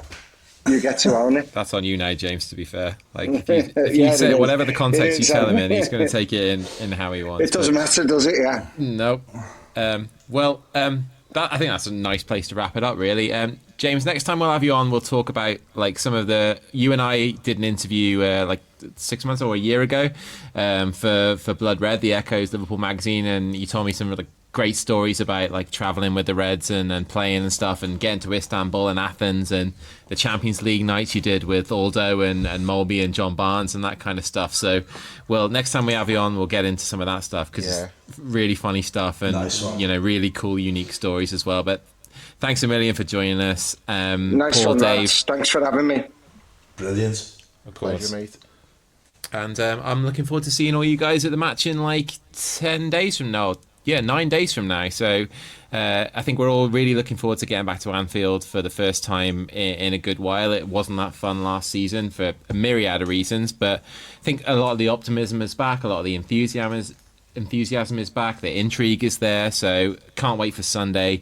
Can't wait to get back to Anfield a week on Saturday. Thank you all so much for listening, bearing with us through a quiet summer. Hope you enjoyed this episode, and we'll catch you soon.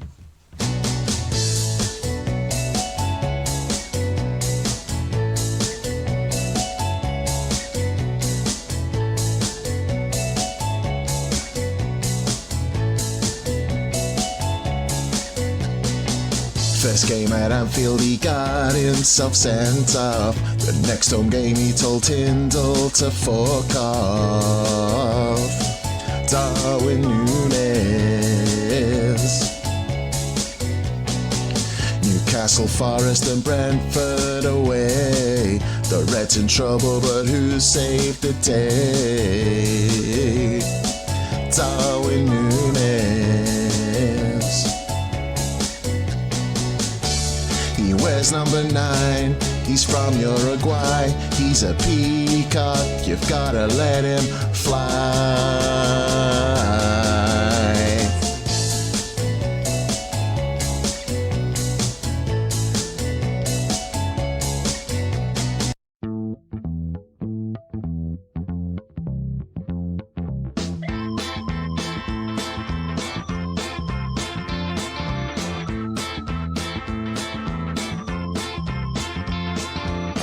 What's up with my heart when it skips a beat? That Uruguayan has got me out my seat. Up in my lonely room, when I'm dreaming of Núñez, what can I do? I still need you, but Slot don't want you now.